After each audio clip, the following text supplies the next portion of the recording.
Yo, what's up, peeps? How you guys doing? Welcome back to the Flezfam. How you guys doing? Hope everything's good. Just had a little meal. Went to the gym today. Spent like 2 hours over there, just trying to get some exercise in. I feel like I've been slacking for the last few days, so that's why today I kind of wanted to go out of my way and like freaking stay there for a bit.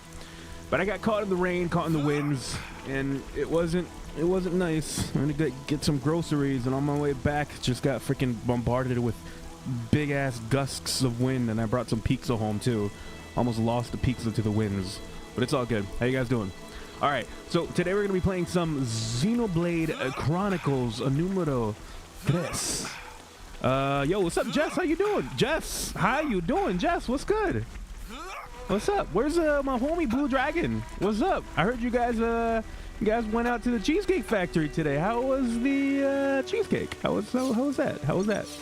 How you feeling? How you doing? You doing good? Everything good? Today we're gonna be playing some XENOBLADE Chronicles numero 3. We're gonna be I think we're just gonna be doing side missions, right? Because I know there's a lot of stuff that I've missed. Because I've been like doing story for the last few times that I've been playing. So I kind of want to backtrack a little bit and just find every nook and cranny that I might have missed that I can actually go through. Oh, let me actually get in live chat too, by the way. Oh, my boy, that's my boy. Yo, Blue Dragon. By the way, Blue Dragon, we just started here. All right, we got to announce it when people come on in. Oh, congratulations, my boy Blue Dragon. 10-month membership. Hope everyone is okay. Jess and I just got engaged. Yo, congratulations, Blue Dragon and Jess. Hey, yo, how was it? How you guys must be ecstatic right now. How was it? How was it? I may or may not have known that stuff was gonna go down. You know, I was trying to keep my cool. Tell me more of the details, bro. Just hit me up, bro. Let us know, homie. Let us know what happened. What happened? Game over, boys. My boy, it was fantastic. My boy Blue Dragon is off the market now. Well, man, reel it in. Reel it in. Yo, shout outs to Jess. Shout outs to Blue Dragon. You guys are freaking dope. You guys have always been freaking dope. And now my boy Blue Dragon is out of the market, man. Jess just took him away from us. I mean, you know, I don't know. We still boys, right, Blue Dragon? I took her to the park and played a custom song for her. That's what's up, bro. Was it super nice? Yo, congrats, Blue. This is Eureka. Yo, shout out. What's up, Eureka? How you doing?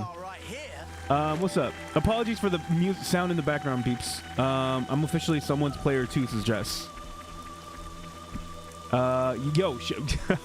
Yes, you are. I mean, look, let's be honest, Jess. You've been player 2 for a while now. You know, now it's just like official.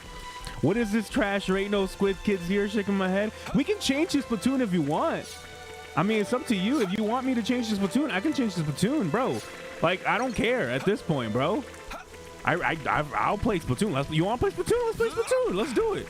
Let's do it. Throw things out the window. You have the power, Dassine. You have the power. By the way, my boy Blue Dragon and Jess just got engaged.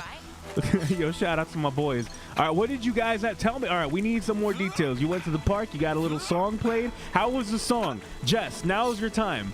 You know, how was the song? Did you cry? Did you get cheesecake? Because I don't know, man.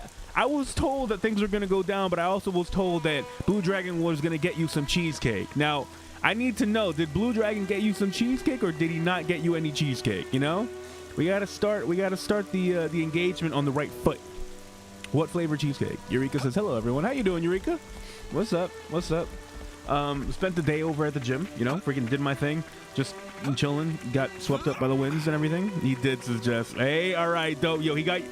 My boy Blue Dragon got her a custom song. Freaking went and touched grass. Got some good food. Yo, that's what's up, Blue Dragon. And now coming back here to the Flezfam to let us all know and to celebrate. Next week. What is it? Today is Sunday. Well, so technically this week. But we have to do like a proper little celebration for the both of you guys. Yeah. We got to figure out something, play something, figure out a game or whatever, you know, and you know, we can do a little celebration, yeah? And Dusty, let me know if you want me to change over to Hold up. Let me actually uncover this part of the map. This is the beginning of the game, by the way. I went all the way back to the beginning of the game. I'm trying to uncover stuff since I've been doing like main story stuff. So now I'm going backwards and trying to find any side missions or heroes that I might have missed. And also, I have a little bit of OCD apparently, and I don't like leaving parts of the map uncovered. So see, that part wasn't even necessary. There was like a little shade there. It wasn't necessary to uncover. I don't like that they make you do that. Oh, thanks. He did. Oh, that's what's up, Jess. I'm glad you guys are good now. I'm glad you guys are good. If you guys have all right, what's the plan for the I mean, just tell me whatever details you feel is relevant. How about that?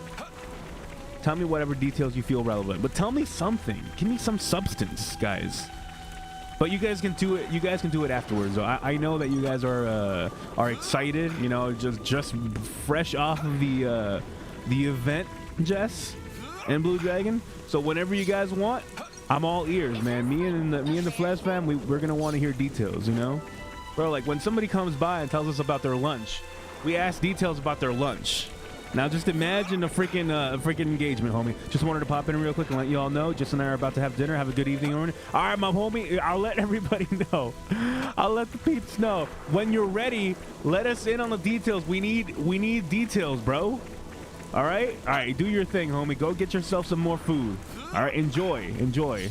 We'll be right here, homie. You too, Jess. Take care. Congratulations, by the way, my dudes. Oh man, it's cuffing season. That's what they call this season nowadays. When the weather starts to get colder, you know, weather starts to get colder. The cuddles start showing up. Yep, and that's when the cuffing season starts. At least that's what they used to call it back in high school. All right, we winning matches here, but keep going. We'll be listening. All right, bet. I'm gonna be just uncovering stuff here. I mean, I do want to play Splatoon. Like, so if you want me to play Splatoon, you know, just give me the signal and I'll play some Splatoon. I got you. Cause I can do this on my own time. Where? All right. So this is the beginning of the freaking game, and I think there's like high level stuff around here. I've already like ran across some high level thing, but you know, whatever I can uncover, I'm gonna be uncovering. I swear, autocorrect, not now. Eureka says, good evening, you two. Have a win night. Have a win night. Yes. Have a very win night. Yes, Eureka. Eureka, go home. You're drunk. Also, yo, congrats, my dudes. Hope you all get ready. Y'all enjoy that engagement process. We got you at Blue Dragon and Jess. Yo, shout out to my boy, Destine. Yes, sir. My boy Blue Dragon is off the market now, homies. My boy Blue Dragon is off the market now. All right, over here. How have you guys been, by the way? Besides my boy Blue Dragon. Hey, how you doing, Eros? Hey, how's it going? I'm almost done with Dragon Quest 6. Oh my God, that's another freaking RPG. Yep, I gotta play that at some point, homie. Dragon Quest 6, it's not bad. We can play in like the 2-hour mark or so. All right, bet. Hey, yo, what's up, Joe Ford? How you doing, homie? Welcome to the stream. Guys, don't forget to click that like button. What level am I? I'm 56. I'm not gonna be able to kill that thing. But there's exclamation points here. Am I somewhere where I'm not supposed to be right now? Container. How do I open the? There are several of these that I keep running into. How do I actually freaking turn them on? This ain't no Sploon, says Chronicles. Yo, Chronicles, what's good, homie? No, Sploon we're gonna do on Wednesday. Actually, Sploon we're gonna do later on tonight. Oh, you are not. Oh shoot, never mind. I'm out this ish. Yep, nope. All right, I didn't realize that you guys were high level. I didn't see you guys were up in the sky. So, you know, if you're up in the sky, I'm not going to be able to see you. The most appropriate thing would be to, like, come down and say hi. But, you know, all right, just give us... I'm sorry, I didn't mean to intrude. High level monster. I'm doing good, just playing XENOBLADE Chronicles 3. You too? Oh, Lord, you are here? What are you doing here, says Destiny? I'm uncovering parts of the map. Look at all this stuff that I'm uncovering, homie. Look at all this stuff, bro. I'm trying to go back because... I've been feeling guilty. This game is like the kind of game where there's a lot of things that you're gonna miss, right? Why are you not in the city? I was in the city, but I left the city because I'm trying to uncover stuff, bro. I've missed stuff. I've gone straight to story, all right? And now I feel like I've missed out on a lot of secrets. And all right, these guys are just going at me. Oh God damn it! Relax, everybody. Jesus, everybody looking at me like I'm a. Oh, okay, all right. All right, my dude, you ain't ever gonna finish the game since that scene. Wait, I want to do some. I haven't done side quests in like forever, homie. I haven't done like side quests in like forever. There's this one part that where I have a hero that can go up hills now, right? Go progress the story, bro. I mean, I don't. Let me see. I want to see if I can. Look at these areas that I've uncovered, bro. There's side missions that I want to do at least a little bit. A lot of the story is side missions, Daseem. You don't understand. Do you even Xenoblade, homie? Hold up. There's this one place that I remember had like a freaking an upward slope kind of thing, right? Guys, don't forget to click that like button. There was this one place that has like this upward slope that I can now access, but I don't remember even where it was. I wish there was a way where you can like add markers or something. If you start doing story, I'm gonna dip. Sorry, my deuces zeros. Yeah, I know. That's why I'm trying not to do too much story right now.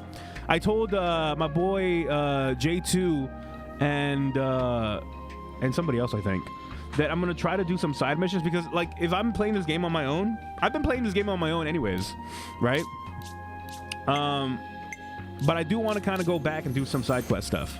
I do understand, but you ain't got the time for side quests, is Daseem. I can beat this game. Wait, what's my time limit? Give me a time limit to actually beat this game. How about that? Give me like a time limit to beat this game. Eris, where you at in this game? Says Daseem. HU. There are people that are actually around my area. My boy J2, he's actually in the same place that I am in. You know? Over here, the Battle Scar Husk? No. What's over here? I don't think I remember being here. Live chat. Guys, don't forget to click that like button. I'm doing good just playing XENOBLADE Chronicles 3. Let me see if I missed anything. How you been, by the way, my boy Eros? How you been? I know that a lot of people are actually around this area. Bro, I haven't touched Xenoblade 3 yet. I barely 100% in Xenoblade 1 and haven't started to... Oh, so never mind. So you hella far away. You hella far away. You don't have context either, though. Oh, this is where I just was. No, I'm not going to be here anymore. I don't remember where this one area was. But the map is... Freaking... The Xenoblade map is actually pretty extensive. I'm going to go over here. Might be over here. I've been good, my dude. Hey, that's what's up, homie. Just finished some food. Also, I got some of these, I got one of these, I got two of these, right? It's like these mints, but this one's not actually mint. I got one of, I don't know if you can see it. There you go. Sour or something, right? I meant to get mints, right? And then I saw this flavor of cherry, and I'm like, hey, I like cherry. I like strawberry, cherry, and mixed berries. I like this stuff. So I got 2 packets of this, and I assumed that this was actually a mint because I wanted a mint for my for when I'm out and about. You know, I'm talking to somebody. I wanted to have like a minty kind of, you know, breath. I brush my teeth like very regularly, but sometimes when you're outside, right, and you can't be home in like several hours, a little mint might come in handy, right? Especially when you're talking to somebody, you're kind of close, or you know, whatever. But this isn't actually mint. This is like freaking. This is just candy, bro. Sour like strawberry candy. It's really good though, you know? Anyways, I digress. What are we up to? I'll probably 100% Xeno 3 faster than Kevin. I bet. How about that? Let's do it. I don't plan on 100%ing this game, but I do plan on doing a good chunk of it, you know? My dude, we can't wait for you then, LMFAO at Arrows. Yeah, but I do kind of want to wait for a little bit for J2 Blue. Because he's exactly where I'm at. How long until we get to like a big cutscene, Daseem? Based on what we ran into right now. Well, since last stream. Last thing we did was we went to the city and they told us they taught us about the birds and the bees and feelings. That was the last major cutscene that we had. A long time since that scene? Oh, so a long time? So either ways, we wouldn't hit a big cutscene if we do story right now, right? I plan on playing this game tonight, like on my own time, and going through. I'm just like kind of like 10 to 15 hours. What? How long is this chapter? Jesus Christ, how long is this chapter, bro? 10 to 15 hours. Holy crap. No, I'm not gonna go over there.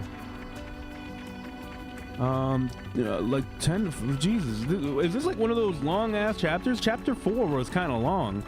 I think this is the longest chapter in the game. Holy crap. All right. All right, so this is the part where you said that I should delete the game and like spare yourself from Xenoblade 3. There's something dramatic happening. There's always something dramatic happening in Xenoblade, but at what point should I be aware? I guess I'll just keep playing, right? I'll play it for a few hours and then do like a major chapter 5 finale or something, maybe next week or like Wednesday. Actually, Wednesday, I think we planned on Splatoon or something. I don't know, man. I don't know. I'm scared of playing through the story on my own because I'm thinking that I'm gonna go through some major cutscene and then I'm gonna start like freaking reacting to it and then I'm gonna realize that I'm not live. But if I ever do come across it, you know what? I would pause the game. I would pause the game just to get the reaction. Oh, this is one place that I was missing before. Over here. Yo, guys, don't forget to click that like button, all right? People might be a little bit busy today, I feel. Today's Sunday. It's also the freaking, I don't know, change of weather and stuff like that. But make sure to click that like button, my dudes, all right? And make sure to let me know what's up with you and how have you been during the day and all that. All right, so if I ever see this, all right, so I've been to this place before, right? I've been to this place before. Let me know if the volume is good, by the way, peeps. Damn, there you go. I'm gonna lower the volume just a tiny little bit. All right. I meant to get my pick up my guitar today. They finally called me back. I put my guitar in for to get work done in the shop, in a local shop, and just to get it playable. But my boy, if you didn't know, my boy JB actually gifted me his old acoustic guitar. So I'm actually planning on doing some music. I don't know if I'm ever gonna like. Well, actually, I probably would. You know. If I ever learn something, right? I have played guitar before, so I do have experience playing it. I just don't have the muscle strength, like in my fingers or whatever. But my main thing has always been like vocals. I've always loved vocals. I don't have that vocal prowess anymore that I used to have when I was like late teens, early 20s. But not gonna lie, I feel like talking in streams actually does help a lot in terms of my vocal cords, you know, because it's like muscles. Anyways, so I wanted to get a guitar and start getting back into music little by little. So been listening to some songs, been listening to some music. I kind of know what I want to play, or stuff to kind of want to play and listen to and practice. And then later down the line, I don't know, maybe I'll post up random stuff on the Flezfam channel. I don't know. We'll see. Over here. So, you know, don't mind me while I just blabber around and start to go all the way around here. Discovering new areas, because this place is freaking massive. So today I meant to pick up that guitar. And I guess tomorrow I'll start practicing some stuff, you know? I'm gonna give myself a little bit of time. I'm already limited with time in general, right? But, you know, I do want to put some time into some music stuff, you know? I have my own little playlist. I'm slowly starting to, I opened up my Spotify playlist recently. And I got Spotify Premium too. Opened up my Spotify playlist and just went back to all the old songs that I used to like. And a lot of them are good, and some of them are like straight trash. I don't know what the fudge I was thinking. I have a guitar. I had it for like 3 years, as Joe Ford. Oh, do you play though? Do you play a little bit or no? Because it is like a dedication. Learning an instrument or learning a craft or something, you kind of have to dedicate several hours to it. And let me see if I can do that. You got to dedicate several hours to it. You know. Learn, mostly enjoy the process, right? A lot of people tend to just let me know through DMs, but I can bet $100 you ain't gonna get to the important part of chapter 5 by next weekend. Bet 100. I can do it. Like if you want to bet, I can't put Xenoblade Chronicles. Tell you what. I'll do it. I'll try to do it. I'm not gonna bet on it, but I'll do it. I'll make it I'll make it a goal to get that done. You know, I think it's doable. You said 10 to 15 hours. You play what? There's 7 days in a week. You play a good 2 hours a day. You know. Also, I'm a bit slow, but it's because I'm grinding Splat with Annika. Oh, no worries, homie. No worries.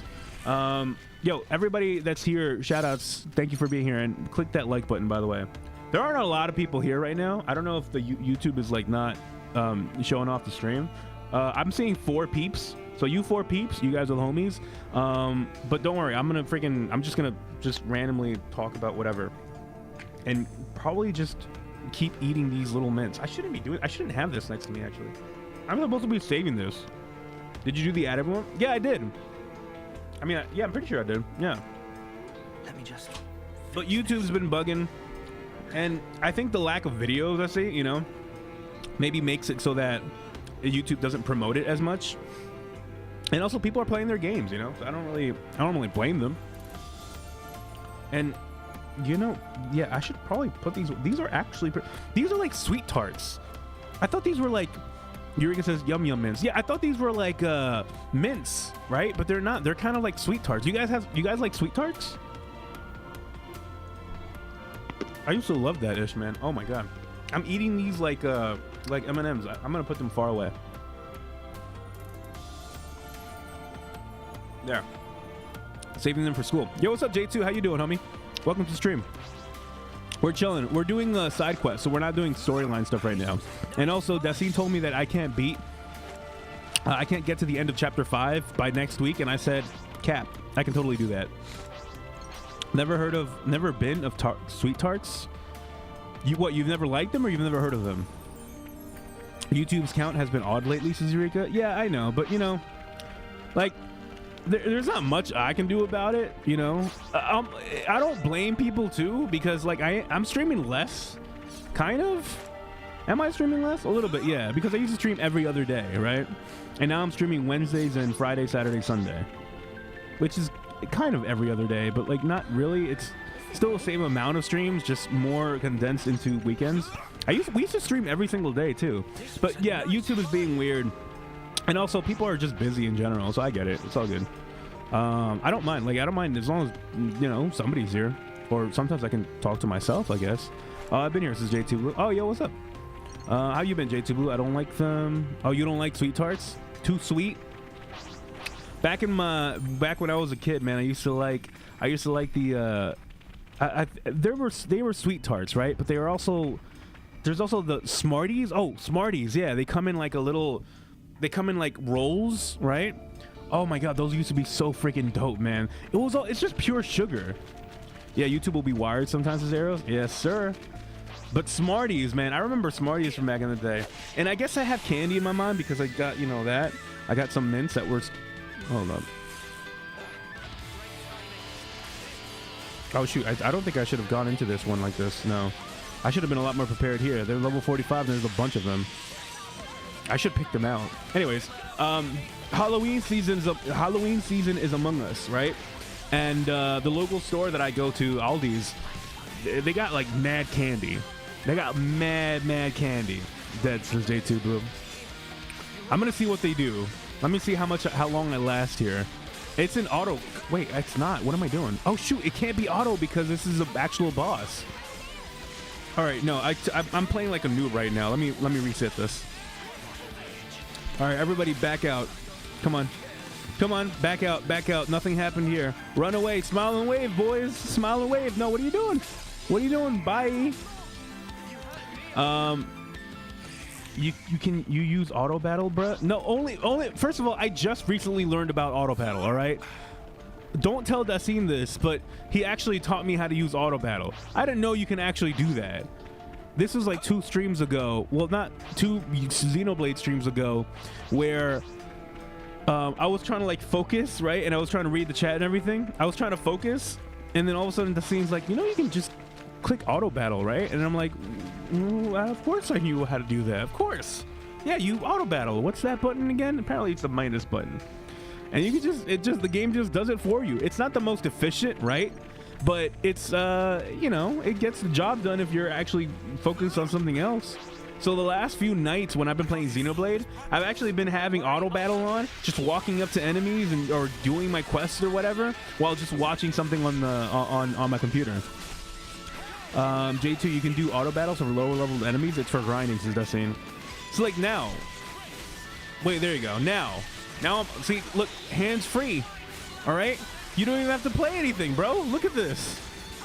This is the easiest game to stream. Okay, fair, I guess it's J2, but look at that. There you go. I don't have to worry about it. I find sweet tarts to be okay. I think I use them. I used to put them in bottles of water to sweeten the water to give it like flavor. I've never heard of that.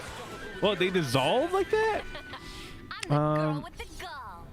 I know, right? Sassy, sassy, sassy, says Eureka.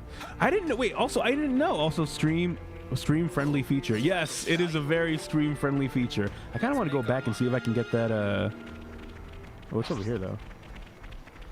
There was definitely an. I think I can take that enemy, that big boss, if I can pick out like that pack, and then fight the boss uno a uno, mano a mano. You know. All right, let's pick you guys out. Come over here. Okay. Well, I can take 3 of them, right? I can take 3 of these guys. Okay. Let me see if I can do auto battle here. I think I can get away with doing auto battle. Level 41 to my 50s. Yeah, I'm all right. Okay, fair, I guess, is J2. Yeah, I don't use it all the time. I only use it when I'm like listening to something else or doing something else. I did that with Pixie Sticks too. You put your sugary drink, your sugary candy in water. I mean, I guess that kind of makes sense because the those like fruit punch packs and everything that you dissolve in water, they're basically just sweetened sugar with, well, sugar's already sweet, just sugar with like artificial flavoring, and that's basically what candies are anyways. At least the Pixie Sticks and Sweet Tarts. But yeah, I remember these Smarties. And man, there used to be this one, what was it? There used to, well, you guys remember the like baby bottle pops, right? You guys remember that stuff? Back in like the late 90s or early 2000s, there was like this trend of having like candy pop out of things, right? Yeah. See if we can keep this They up. don't have those as much anymore. Anyone remember Hawaiian Punch? Oh, yeah, of course. Never really liked the original flavor, but I like the other flavors. I've only had the fruit punch one. Huh? I've only had the fruit punch one. Hey, did you guys hear I didn't even know. Wait, they come in other flavors? They come. I didn't know they come in other flavors. I always remember Hawaiian Punch going to like Burger King or whatever. You would have the machines, and you can drink some. They still have that actually. They still have that. Last time I went to Burger King, I think I got some of it. It's really good. It's bad for you though, because you know that is just it's pretty much sugar. It's sugar water, man. But it's so freaking good. Nowadays, I don't think I can have it as much as like when I was a kid. Because when you're a kid, your taste buds are like all sorts of whack, and you're less susceptible to like sugary stuff. As adults, your taste buds have evolved and they're more sensitive to sugary stuff. That's why we get fatigued from too much sugar. Whereas children and like, you know, as a kid, you don't really worry about that. Man, kids can just keep freaking ingesting sugar forever, right? Until they get their sugar high and then crash and burn. But, you know, as adults, we kind of get fatigued little by little. So Hawaiian, even though I like it, it's not like as appealing as before. Actually, I think that's why I like Dr. Pepper. Dr. Pepper is kind of like very, very sweet, but it's got this like mildish flavor to it. It kind of masks it a little bit. Yeah, I used to drink a lot when I was younger, says J2 Boo. Yes, sir. Yeah, the Hawaiian Punch, the Kool-Aid. I remember the Sunny D's. Sunny D. Bro, that used to be so good. Oh my God, I haven't had Sunny D in like forever. But I remember, yeah, Sunny D was also one of those other fruity freaking drinks that you would get. And then, you know, it's orange juice, but it's not, you already know Sunny D is not orange juice at all. Dude, I used to drink Hawaiian Punch every day. Now it gives me stomach aches. Yeah, it's because we're wired differently now, man. We're wired differently now. stomach acids and everything, right? Capri Sun used to go dummy. Oh my God, Capri Sun. I remember those back in the day. Oh shoot. Now when you look at a Capri Sun, they look hella small. They're like freaking, they fit like in the palm of your hand. Like I remember when the well-off kids would have lunch, they would have, you know, they would bring in their Lunchables, which is like, Lunchables was like bougie ass lunch, right? From back Lunchables, man. Lunchables were bougie ass lunches, man, and they would come with Capri Sun, and these Capri Suns would be like giant ass pouches from what I saw, and it'd be so freaking good, man. Capri Suns are now water with slight flavor. They used to be lit back in the day. Yeah, it's probably a little bit of both. It's probably that they probably changed the formula, and at the same time, our taste buds are just also very, very different. I've lost my way around. But yeah, everything's different now, man. Everything's different. Oh, the Capri Suns. You guys remember those bottles of juice that come with like the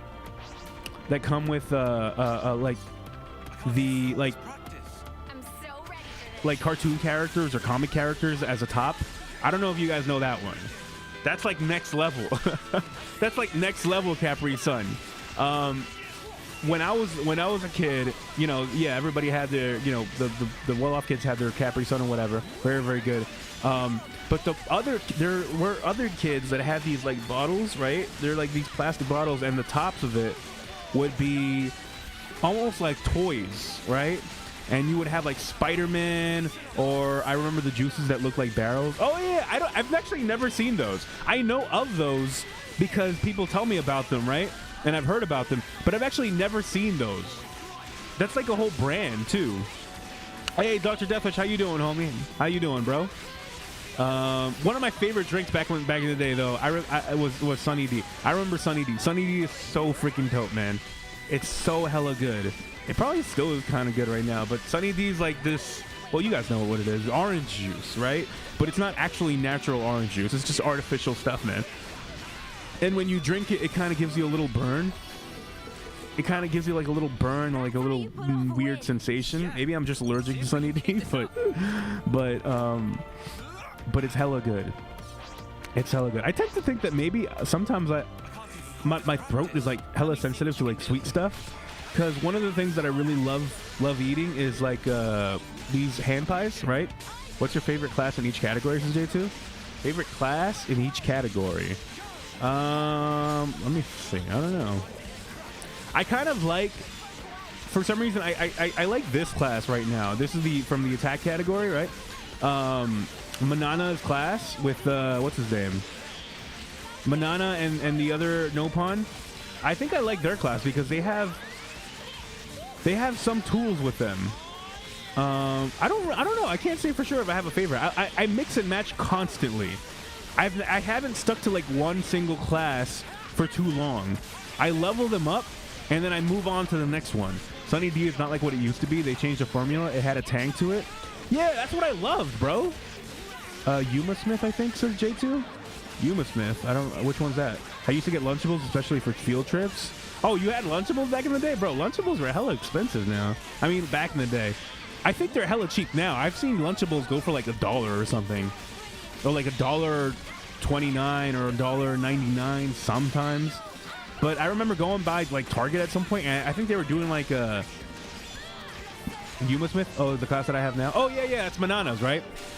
In Target, they usually have sales for Lunchables, but I don't think they're worth it anymore. Maybe it's because like I'm a big grown ass man, but the Lunchables, they're tiny AF. I don't know how any kid, you can't give that to a kid and expect that to be their lunch. You know, you can't really do that at all because it's not healthy, bro. A kid freaking goes to school for like 8 hours in a day, and then, you know, having just a Lunchables for those 8 hours, that's probably not good. We used to have some juice boxes called Space Gang, which were the first ones to have internal straws. They were hella popular, but the flavors were meh. Yeah. I had water bottles, and I had school lunches. I didn't really take my lunch, to be honest, if I remember correctly. I would just eat in the morning, like I'd drink something, and then at home I would just eat something. But I would eat at school, though. I would eat at school. And I low-key, every now and then I do kind of miss like school cafeteria lunches. They were trash, but it's like one of those guilty pleasures, right? Because they would give us hella stupid food though. You can also auto run by clicking the left stick. Oh yeah, that I do know. Oh god damn it, I hear boss music. No? Oh, we're good. Our school lunches back in the day were hella trash. They were very, very bad for you. We had pizza, we had sloppy joes, we had prison food sometimes, like for real, bro. I was in a public school, by the way. But there were some days where we legit it felt like we had prison food. And like, I didn't know about it at the time, right? But like, you know, as an adult, you know, remembering back, yeah, they would give you like sloppy joes. It's like this wrinkled ass piece of bread, right? And then this gloop of I guess ground meat, okay? And it would be always be like a giant ass, thick ass layer of fat. That stuff that they gave you in school was not good for you, man. The breakfasts might have been good though, but I never woke up early enough for breakfast. I hate when the pizza was always soggy. Yeah, the pizza that I remember from school, it was actually pretty good. I don't remember a pizza being soggy for me. Pizza was actually hella good in school. I would give them that. We wouldn't get like triangular pizza though. I would have other stuff besides them, says Eureka. Oh yeah? What'd you used to eat? What'd you guys used to eat back in the day? And it's for school, huh? If I go to a buffet, I eat like 6 plates of food easily. God, oh, Eureka, you can eat. I like that. I like people that can eat, man. If I ever go out with somebody, like freaking hang out with some friends or whatever, man, one of the things that I love about people that, you know, hang out and chill is their appetite, man. I like when people eat. Because if I'm going out with somebody to eat, I'm most likely going to be comfortable with them, right? I don't like eating when eating around people that I'm not comfortable with.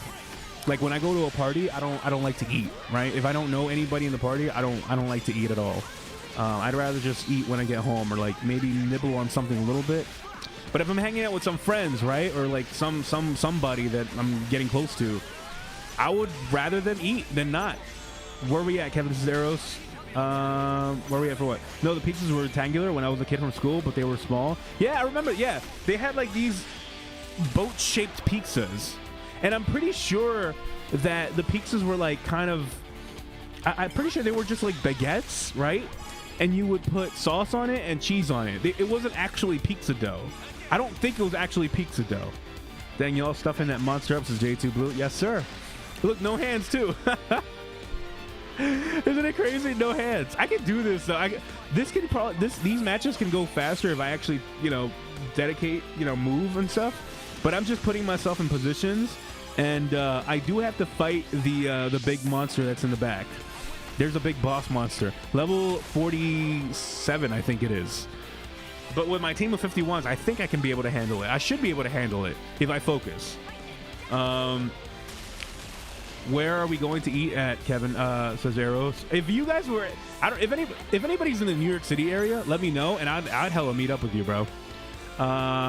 If it were up to me, like if you guys were around me right now, and you'd be like, "Yo, Kev, I'm hungry. Where we going at?" I would be like, "All right, listen, let's go get some sweet and sour chicken." Like, I'm not the type to go to like a freaking fancy ass restaurant. No, I'm not about that life. Maybe down the line, maybe occasionally, but not really. I can't justify ever going to like a restaurant, right? Because the way I see it, I can cook that food myself. I've never been impressed by a restaurant. Any food that they serve me, I can make myself. You know, there's nothing. I don't feel there's nothing that I can't make. Okay, so anytime I get served something, right, it's got to be like an experience, right, or it's got to be hella cheap. One or the other, because if I base it just on the food, I'm gonna be left dissatisfied. It was not pizza dough at all. It was like bread dough. Yeah, it is. So yeah, Dr. Deathwish, I think you had the same thing that I had. But it was. Did you like it though? I kind of did like it. I kind of miss it. God damn, New York restaurants suck if they haven't impressed you. LMAO, says Dustin. It's not that they suck. I think they don't suck. It's just that like no matter how good the food is, like if you know how to cook, you can do it yourself, right? So then what you're going to be paying for in a New York City restaurant, at least for myself, right, is the experience of it, right? The bougie part of it, right? But then if you pay for that, that's hella expensive. Last time I went to a restaurant or whatever, well, it's not even like well, it is expensive, man. I went to freaking the Cheesecake Factory, and that ish ran up to like $300+, bro. Oh, you need my favorite defender class. So let's freaking go, says J2. Yeah, she's good at it too. I'm leveling up. I think she's level 3 right now. Little heavy in the sauce though. That's what I remember. I loved that, bro.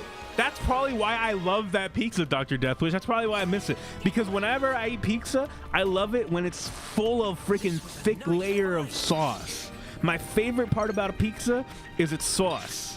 You know, I love that. And I know some people don't like it. A lot of people like it a lot more, a little bit more drier and thinner maybe, or more emphasis on the cheese. But like, I love me a pizza that's like hella thick with sauce. That's why I want to try, what's that one pizza? I forget what it's called. It's named after some area. I forget. It's a pizza. It's like you cook it in like a deep dish pizza. So stupid. Deep dish pizza from the Chicago variant of deep dish pizza. It's like practically an actual pie filled with like sauce and then cheese or whatever. But it's thick, right? Almost like a pie, like an actual pie. So I kind of want to try that just because I feel like, man, the more sauce the better, right? I remember having peanut. Hold on, let me see if I can. This way. Over here. Yes, sir. Yeah, that's how we do it. We're gonna separate these guys from the group little by little. Okay, good. We're doing one at a time. Technically, you can cook anything decent. Doesn't mean you have the ability to cook it like a chef would. That's an experience taste you ain't getting at home. I disagree. Partly. Yes, that's kind of what I'm saying. If I go to a restaurant, if I go to like a standard restaurant here in New York City, that dish ain't really prepared by like chefs. It's not like a Gordon Ramsay or like a freaking Jamie Oliver or whatever, or Uncle Roger. We ain't talking about chefs, right? It's more so somebody that just has a lot of things pre-prepared already, and then they just whip it up really quick for you, right?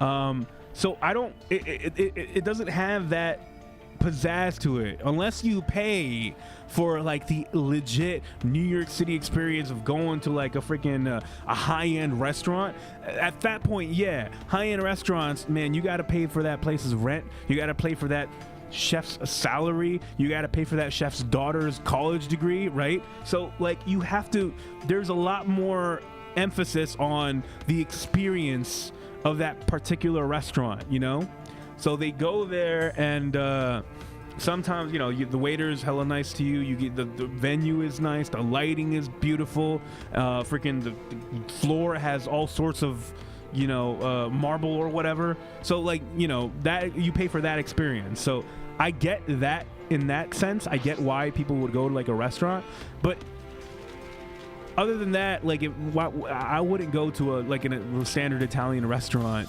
just a random Italian restaurant just to eat, because like I could just make that food myself. It's got to be like an actual and part, like an actual event to go into the restaurant, and not just like, oh, I'm just hungry, I want to eat something. Come on, get over here, get a little bit more over here. I don't want to trigger everybody over there. Can you come over here closer? No. Yeah, I'm gonna trigger everybody over here. Jesus. Eureka says, I remember having peanut butter and jelly sandwiches. Yeah, they used to give those too. For lunch and for ah, god damn it, I triggered him. Son of a biscuit. Alright, hold up. Alright, focus on this guy, guys. How am I already dead? Hold on. Focus.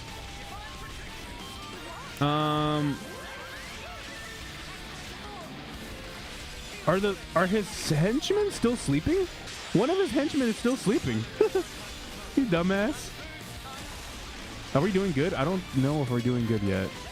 I think we're doing good. We're all right. I remember having peanut butter and jelly sandwiches in high school. We had an a la carte where kids would get flaming hot Cheetos and Cheetos and nacho cheese sauce. I don't remember that at all. Holy crap. Yo, what kind of high school did you go to? You went to a better high school than I did. Hold up. Usually expensive restaurants have so-so food. I agree. It's probably usually just expensive because you're paying for the ingredients. Yeah, you pay for the rent. That's why things are hella expensive here, right? I haven't been impressed by a restaurant at all so far. I haven't been impressed at all, right? I do that all the time. I still do the same thing, Kevin, on this fight, says J2. Yeah, I think I'm okay though. Where is it? Come on. Never mind. I lost my healers. I'm out. I lost my healers. I'm freaking out. Oh shoot. Whatever. Okay. All right. I tried. I got too close. How can we do this? Do I need to get more levels or something? Me, Octo, and Helix just ran into a pro on Splat and we won somehow. How do you know he was a pro? Into a pro on Splat and somehow we won? What, 3 against 1? What happened, bro? You know what I mean? I used to make all that. Yeah, I know what you mean. I used to make all of them myself. I remember the taste. I was able to 100% replicate the pizzas when I was a child, eating them from school. I'm not gonna lie, Dr. Deathwish, I've done that too. I've gotten like a baguette, right? And put some sauce on it and cheese on it. We've done that. Yeah, I've done that, yeah. Hey, is Annika level 25 yet in Splatoon 3? Says Sonic Master. She just got it, homie. It might help to switch to healers when you see others are getting low on HP. Yeah, it might. It probably would. It would also probably help if I were higher in level in my class. But because right now I'm like level 2 in all my classes. Not all my classes, in like, yeah, all my classes that I have equipped. It's alright. We'll get this guy. We've hit harder bosses. We checked his YouTube to make sure it's really him, and it was. No, we were playing randomly, and a pro got into our game, and we won. Hey, that's what's up. But I wasn't streaming Splatoon, though. I don't know. Like, why are you referring about me? I was it earlier today? Because I might have signed on earlier today. But yo, appreciate it, Chronicles. Thank you, homie. You've never called me a pro like that before. But yeah, we do play Splatoon regularly. J2 says, yeah, that helps too. Game gems help too. Yes, sir. I should get this guy out. I haven't used up my my leveling up feature in the last several hours, so I probably have a good amount of levels like freaking saved up. Hey, yo, right here. Focus. Side break. Do we have a smash combo? All right, we can auto battle this one now. That was just now, and you're not a pro, but it's okay. What do you mean I'm not a pro? I think I'm a pro. I'm pretty sure I'm a pro. I don't know, man. I feel like a pro. We were playing before. I was feeling like a pro. I was feeling good. We were getting our dubs. I was able to 100% replicate. Let's see, what else did I miss? Hey, sorry, Kevo. Sorry for being late. Oh, don't worry about it, homie. You don't ever have to apologize. Hey, sup, my punk. This man just called Sonic Master a punk. Oh boy, the school had. Oh my God, what happened? No. Wow, Kevo, haven't said hi to me yet. What's up, Sonic Master? I think I just did. No, that was like one of the few good things about school. Guys would form groups and jump people just for fun. Are you serious? I mean, I guess most schools have that. Yeah, most schools have the weirdos and like the freaking very aggressive people, right? My school had that too. My school had like for a few months, they had like metal detectors just to make sure kids didn't have knives on them, right? It got bad for a while in my school. I remember it got bad for a while in my school. But all in all, you know, I don't regret, like, man, all in all, man, I'm proud of my public school heritage, you know? I like there's something about public schools that you probably wouldn't get anywhere else, you know? I think it's like the public schools really put you into the environment, like they put you in groups. You get put in a place with everybody, right? So you kind of get used to all sorts of people and a variety of cultures and classes and statuses and wherever people come from. We all come together, right? So I don't mind public schools in that sense. Annika gonna become a god in Splatoon, says Chronicles. Oh, you already know, bro. Yeah, I hope she likes the game, right? That's why I kind of don't want to like pressure her too much, because I kind of want her to just naturally like the game. And that's why I told Sonic Master, I'm like, yo, like, let's just let her like enjoy the game on her own, right? Let's just, when she gets it, she gets it. But this girl, bro, Dasein, Annika lasted 1 day. She lasted 1 freaking day. She's like, oh, you should get Splatoon. No. The next day she gets Splatoon. Like, what? Like what? I expected it to be like a lot longer than that. Jugs, my boy, how you doing, homie? Welcome to the stream. How have you been, bro? Annika yesterday, she's like, man, I can't play Splatoon. No, I have too many things on my plate, too many games I have to catch up with. I can't be playing Splatoon. I can't add another game to the series, to the series of games that I'm playing. I can't. No, I'm not gonna do it. I'm not gonna do it. I will not freaking put up. She brought out her Tommy Wiseau yesterday, bro, and then today she's like, oh, hi, Splatoon. You know, freaking just brought out Splatoon. Was it Dasein? Told you, I'm godlike at convincing people, says Dasein. It's all your fault, says Annika. No. Dasein did something there, homie. That wasn't even on us. When you left our conversation yesterday, Annika, yesterday night when you left the conversation, we were all under the impression that you were not getting Splatoon. I don't know what Dasein did to you or how he convinced you. But whatever it is, it worked, Dasein. Like, this man, woof. All right, yo, good on you, Dasein. Good. My boy Dasein, let's go. I was mostly joking about pushing her to Sonic Master. Yo, this boy Dasein, yo, look at him, bro. Look at him. He's like, you know, I got my methods. You know, I don't know what to say. You know, I got my, I used my charm. You know, my what's he called? What's his name from Lucy? Ricky Ricardo. I used my Ricky Ricardo charm, you know, and it worked. It worked. He had a little Puerto Rican charm. He said, "Hey, que lo que, you know, que lo que with this Splatoon, you know." I was staying quiet in chat because you were getting passionate, as Jugs. About what? Wait, what was I getting passionate about? How have you been, Jugs? Yo, what's good? I was late because I had to have a shower. I mean, I got to be ready for uni, right? This man. You know what? All right, go ahead. You can have uni. You can have uni. All right. You can have uni. I'm gonna go for the real thing, bro. I'm gonna look for a real uni up in here, bro. Uni cute though. By the way, sup Sonic, I need your comment. Let me go back. No, it was like I read that the school had roaches and part of it was set on fire. Hey, look, every school has been set on fire at least once, right? Now it was just now. Oh, I read that. Let me catch up. We had metal detectors too because of bomb and gun threats. Yeah. I mean, every public school has had threats, right? Oh man, these schools, bro. But I kept good in school, man. Actually, you know what? Recently I've actually hit up people. All right, here's a question for you guys, right? Who keeps track of oh shoot. If only you didn't charge off on your Hold up. So people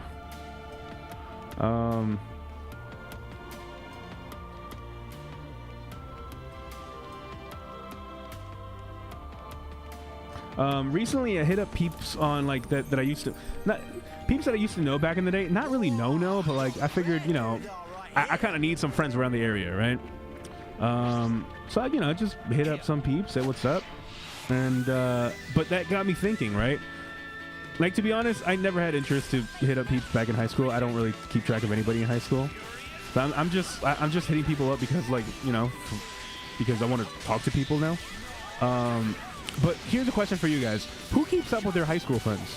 Do you guys know of your high school friends? Do you guys keep in contact or no? Or have you guys moved on way past it at this point? I'm going JoJo on that one guy, says says Jugs. I mean, says J2. Yes, sir. Tú sabes que lo que me dicen rico suave, says Dasein. Me dicen rico suave. Annika, is that true? Is that what you call Dasein? You call Dasein rico suave? Is that what it is? So are we going to convince Annika to play Xenoblade 3 now? Joking, the Sonic Master. Oh no, she can play it though. It's still that's single player. Like after she can play that afterwards. You seek the harder path. Yo, you over? Over here. Over here. Come over here. Come over here. Actually, can I just make them move all? No, no, no, no. Guys, guys, guys, guys. Guys, guys, over here, over here, over here. How do I make them follow me? Follow leader. Okay, over here. Let him go closer. Let him come closer over here. All right, this is good. Okay, now fight. All right, now you can do it. Go ahead. Where was I? I only have contact with one high school friend. Yeah, I have contact with no high school friends. I did hit up some people, and you know they've you know I've been talking, but I haven't met up yet. But it's just like it's whatever. I talked to a few still, but I can count them in one hand. To be fair, most high school peeps I just follow on Facebook, but don't interact with them anymore. Yeah. Yeah, to be honest, I stopped talking to them since like after even leaving high school, man, to be honest. There are some people that I didn't really talk to, but like, you know, this is a conversation for like Flezcast. But I feel like I feel like I miss talking to people, you know, in person. Obviously we've been hit with the pandemic and everything. And I've been in Ecuador, right? So now recently, since you know I'm more going out and stuff, and you know walking the streets and roaming and whatever, and meeting new people at university or whatever, I had this itch, right? You had this little itch of like, yo, kind of want to hit some people up, see what's up, you know. And the cool thing about New York, you know, I would say this: the cool thing about New York City is that there's always somebody around the area, right? It seems like that, at least. There's always somebody around. So I kind of want to find, you know, people to hang out with, you know. I remember my boy Carito brought up freaking rock climbing or hiking or something. I've never done that. So there's some things that I kind of feel like, you know, it'd be cool to have like a little squad going, you know, to start doing these little activities that I might have missed out on before. I check in with them every once in a while, since Eureka. Yeah, I used to have one big high school friend, right? But I don't talk to him anymore. Maybe, I don't think I'm gonna hit him up. You know what I need? Here's what I need. I need boys. You know, I need homies, right? I need like dudes, right? Most of the people that I know, you know, I need like homie. I need you guys to be around my area. If you guys were around my area, that would be sick, man. We would go out, we would hang out and do stuff, right? But now I'm in the process of like making homies, but I don't talk to dudes like that. You know, I've never been growing up and growing up in even in high school or whatever. I've never been like a dude, right? So I never got into like sports, and this is just me just like talking, right? You know, putting stuff out there.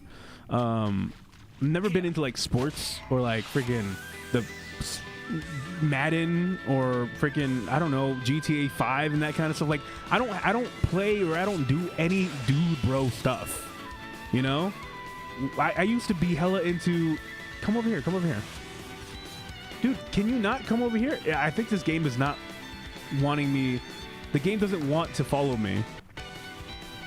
Dude, come over here, come on. You want me to hit you 1 HP at a time? I swear, if this works, this is not gonna work. Dude, 1 HP at a time. Oh, you can reach me? All right, here, over here. Come. Dude, come here, dude. Come on, don't be shy. Let's dude bro out over here, bro. All right, let me see if I can get him from here. Nobody get closer. No, you don't use your arts. Don't position yourself. Just hit him from afar. As long as everybody stays still, we won't trigger the boss enemy. All right, I think we're good. I'm not even gonna do my arts. Well, I can do some arts. I have a few people at work that I talk to since day 2. That's good. It's good to have friends, man. It's good to have friends around. Rock climbing is something I want to do. Me too, Eureka. Hell yeah, yo. We should do something, bro. Even though I haven't played this game yet, I have seen enough to say this is another great Xenoblade. But I still love Torna, Xenoblade Chronicles 2 more than this game. There's no, even if this game was phenomenally better than Torna and Xenoblade 2, it's a different thing. You have to play it. You can't Oh, come on, bro. Really? Oh, that's stupid, bro. I'm gonna get this boss. I'm gonna get this boss. It does work to like signal them out little by little. You still haven't beat this game, Kevin? For shame. I know, right? All right, sucks. Most of the time they don't know who I am or don't remember me. This is J2 Blue. If I do see them, this is J2. Really? All right. Really? People are a little bit self-involved. That's the issue. I talked to a few, but I still count them. All right, one hand. All right, I read that. What do you think of the stories of Xenoblade, Annika, and Sonic Master? I have a few people at work I talk to. Very sad, but cool. This is Annika. Very sad? What do you mean by very sad, Annika? Hold up. Rock climbing is something I want to do. I want to do that too. Yeah. But anyways, like I was saying, I've never grown up to be like a dude bro. I don't do dude bro stuff. So I do find it a little bit hard to sometimes like connect with people sometimes, you know, in that sense. Like you guys, I can talk to you guys about video games and about like life stuff in general, right? Or I can talk the way I'm just talking freely right now. But when you just meet a person, right, and you're looking for like a topic or something, it's specifically for like, yeah, like when you meet somebody for the first time, right? I don't like most people just talk, at least from what I've seen so far, like the dudes. They talk about, you know, sports and whatever the freaking playoffs are or whatever. And I feel like for guys, that's a very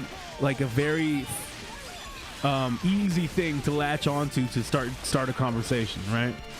And video games also work for that too. But I don't know, man. I kind of feel like I wanna do some get a little squad going, you know. I kind of do wish you guys were around. I'm still planning on playing this game though. Don't worry about it. I'm just assuming that will be how I will feel when I do Sonic Master. Yeah, you have to have it as an experience though. To be honest, that's why I was trying to convince you not to spoil yourself. Because to be honest, you didn't have to. Like you really didn't have to spoil yourself for this game at all. Because even if you got spoiled a little bit in like one aspect of the game is like 80 hours long, right? So the impact of going through stuff for the first time in this game is very, very important to the whole experience. So yeah, I think maybe you might have screwed yourself over, and yeah, maybe this game is not going to be as good as Xenoblade 2 in terms of story or whatever, or Xenoblade Chronicles Torna. But you know, it's good when you have the experience firsthand, like you probably did in Torna. Don't worry about it, says Dustin. What do you mean don't worry about it? Oh, don't worry about what happens, bro. I just want there to be a good ending. I always want there to be a good ending, man. Like Xenoblade Chronicles 2. Can we talk? I'm not going to talk about the ending of Xenoblade Chronicles 2. I'm not going to spoil it for anybody, right? But that game really threw me for like a freaking loop, man. That game almost made me ugly cry and then be like, I got mad. Well, I got mad at that game a little bit because of the way it plays with your feelings, right? But at the same time, that's something that I love about Xenoblade. You know, I love it. I love that the game can play with your feelings. So if you're feeling stuff, then the game is doing a good job. Well, your experience is now spoiled story-wise at Sonic Mansion, so it's not going to be as rich of an experience as the previous ones because now you know what to expect, as Dustin. Yeah, exactly. Exactly. You know what to expect, so at this point, you kind of ruined it for yourself a little bit, you know? I mean, you can still play it and everything, but like that incentive of what's happening next, you know, is just, it's not going to be the same. But you know, you're a big boy. You made your decision, right? I see what you mean, but here's the thing. I did the same thing with Xenoblade Chronicles 2, Torna. I didn't since I got it day one. Torna, you didn't. And don't you like Torna the best? Don't you like Torna the best? It's probably because you played it and you experienced it the way it is. You need, all right, yo, I'm going to tell you something, Sonic Master. You need to have some patience for yourself, homie. You need to have some patience for yourself, bro. You can't think, oh, I can't get the game day one, so I'm just going to spoil myself because I can't not know. No. You need to just relax on it. You know, you need to just, no spoilers, by the way. You need to relax on it. You need to watch, not watch anything. You need to just play through the game, experience the game the way it was intended to, right? Otherwise, you're kind of disrespecting Xenoblade. You don't want to disrespect Xenoblade, right? Because the freaking developer and the story writer, they meticulously thought out all aspects of the game, right? They thought out the aspects of the game. They thought out about the whole the point, how long it takes from point A to point B, and what the cutscene is going to be, right? Like, I don't know about what happens about in chapter 5, right? But chapter 5 is probably long for a reason. Okay? Gotta keep nice. Hold on a sec. I'm typing something. LMAO's is Sonic Master. We can do it. No All right. doubt about it. I mean, I'm just saying, no matter what, it's still not, you're still not giving yourself the same experience. And I know you said before that, oh, it's because I'm gonna get spoiled anyway, so might as well just check the whole thing. But no, I haven't been spoiled yet. I think I've been spoiled a little bit, but I'm not sure. Spectacular. I think I have been spoiled a little bit, to be honest. Because people on Twitter get too excited and then they just say things, right? The thing with spoilers nowadays for games is that, 2 weeks in, people start to finish the games or whatever, or 2, 3, 4 weeks in, people start to finish the games and they get excited and then they make these vague descriptions, right? About, ooh, or like they put pictures up and they're like, they're vague about it. But if you put a picture up or if you reference something from something else, You guys hear something? and and it's obviously something related to the latest game, then you kind of spoiled it, right?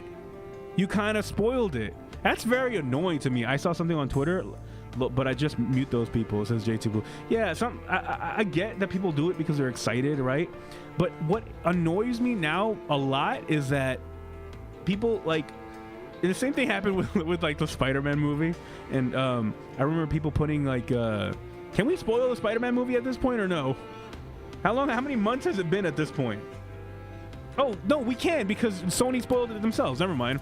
Yeah, they did a whole trailer with all 3 Spider-Men. No, so I remember when the first day or so when Spider-Man came out, people, I'm gonna use Spider-Man as an example because we all know about it. People posted up pictures of Andrew Garfield, and they posted up stuff like, oh my god, who's the better Spider-Man, guys? Like, they posted all, like, it was tweet after tweet after tweet about 3 Spider-Man, right? And then people would say, wait, are you spoiling this? Like, no, I don't want to spoil it. We're just talking about the Spider-Mans. We're just talking about the different Spider-Man. Bro, that vague post, vague quote unquote, is a spoiler, right? People are smart enough to figure out that you just saw a movie and now you're referencing something about, that was rumored to be in that movie, right? And you just saw the movie. So people can put 2 and 2 together and say, oh, so therefore Andrew Garfield and the other Spider-Man were in that movie, right? But like, that whole surprise was hella spoiled. And then other stuff like, villains and stuff like that was hella spoiled too. I don't mind people posting spoilers, but at least use a spoiler tag on Twitter. They added it for a reason. There's a spoiler tag. Wait, what's the spoiler tag on Twitter? Oh, it's like that blurred thing? Is it like the blurred stuff? Or can you can you do spoilers for text stuff too? I know Reddit does that. Reddit, you can do you can do a little you can do a little spoiler tag for text and for images. I saw some people on Twitter. Yeah, yo, what's up? How you doing, Switchlight? What's good? Welcome to the stream, homie. All right, where are we going? Over here. I can't even call this practice. There we go. We can do it. No doubt about it. Doing good, Switchlight. How you doing, by the way? How you doing? Hope everything is good. Everything is solid for you. We're just here talking about games and whatnot.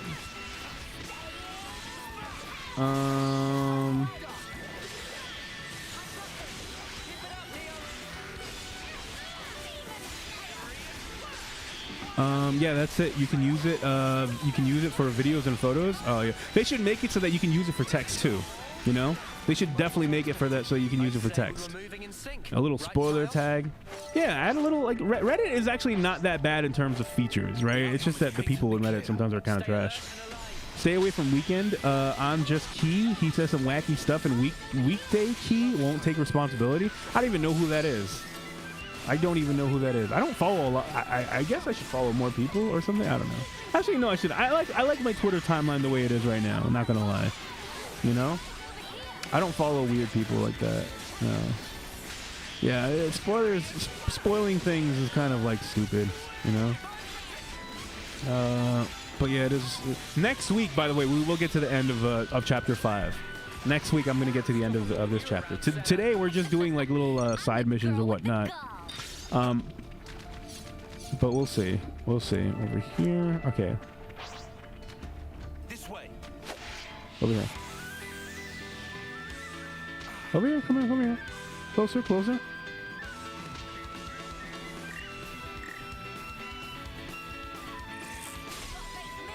Perfect time. Bam. All right. We're good. Ha, funny joke. This is the scene. Wait, what's the joke? Stay away. Oh, I read that. So there was an air show where I'm at. Oh, an air show. All right. What's that? Like, what happened? Like planes and stuff? Like planes in formation? That's kind of dope. Haven't seen those. An air show. What was the occasion? Maybe there was a special event or something, or somebody paid for something. You finishing this chapter next week? I can totally, bro, 10 to 15 hours. All I gotta do is play the game 2 hours a day, right? And I can do that. I can play it, you know, before going to sleep. I can do that.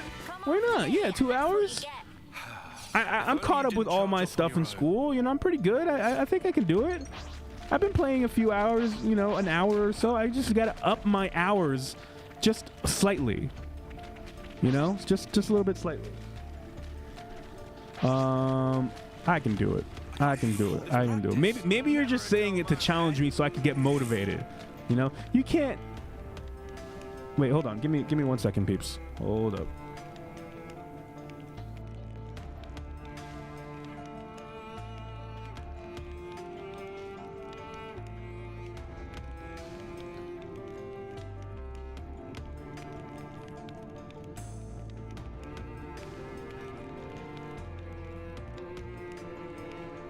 What's up, peeps? Sorry about that. Where are we at? You finishing this chapter next? Oh wait, I already read that. Yeah, no, stay away. I caught up with everything. I'm good. Don't forget to click that like button, by the way, my dudes. Where are we at? Where are we at? What are we doing here? Lost track. Oh, right. We're trying to beat this one boss. Yo, my dude, right over here. Are we stuck in battle position or something? Right over here. Not really, just an air show that had lots of jets. It got canceled on the last day because of a really bad oil spill. So I guess they redid on Friday till today. Ooh, that doesn't sound good. That does not sound good at all. But I'm glad you got to see an air show, man. That's interesting. That's good. That's good stuff. You know, you experience something new every day. Actually, you kind of don't. Sometimes you get, you know, sometimes your day is just normal. But that's not bad either. That's not bad. Over here. Lance wants something a bit meatier. Yeah, come here closer. Come here closer. Lance, bring your meteor something over here. Okay, come on. Hit him. All right. Don't go too close. Don't go too close to the boss, dude. All right. Okay. All right. We're focused now. Who's over there? Lance. There's something meteor over here. Don't go too close to the boss, man. All right. So we killed this guy. There's just one guy left. We can beat this boss. There's no issue. Come here. All right. We're going all in.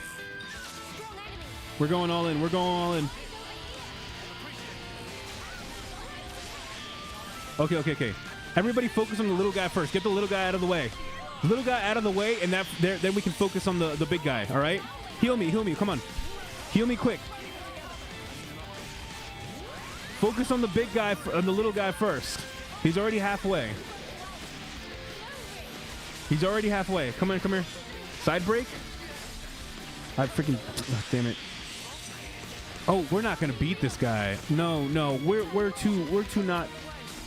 Are we under leveled or something? I'm a level 51. I should be able to beat this dude. Come on. Yeah, this isn't good. Bring me back. We lost all our healers. That's it. It's over. Lance, just run away. Just run away, my homie. All right. Well, all right.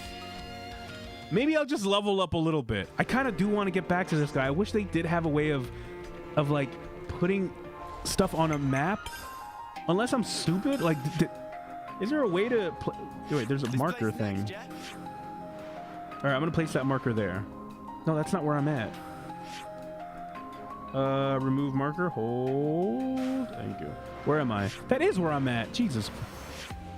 Take the longer a minute. Okay, cool. All right. We're good. Let's just roam around, rack up some levels, and then and then we'll come back to this one boss dude. Yeah. Let's do that. Shout out to everybody. Make sure to click that like button. All right. Kevin's slow, so Shadow King. Am I though? Am I? Yeah. I don't know. I'm just playing on my own time. What have you been playing lately, bro? What have you been playing lately? Oh, I'm inside over here. All right. So I'm just gonna roam around. I'm gonna find this one area and try to uncover stuff. I don't know. This is how I'm usually playing the game, anyways. Kevin Slow, maybe for $666. What do you mean?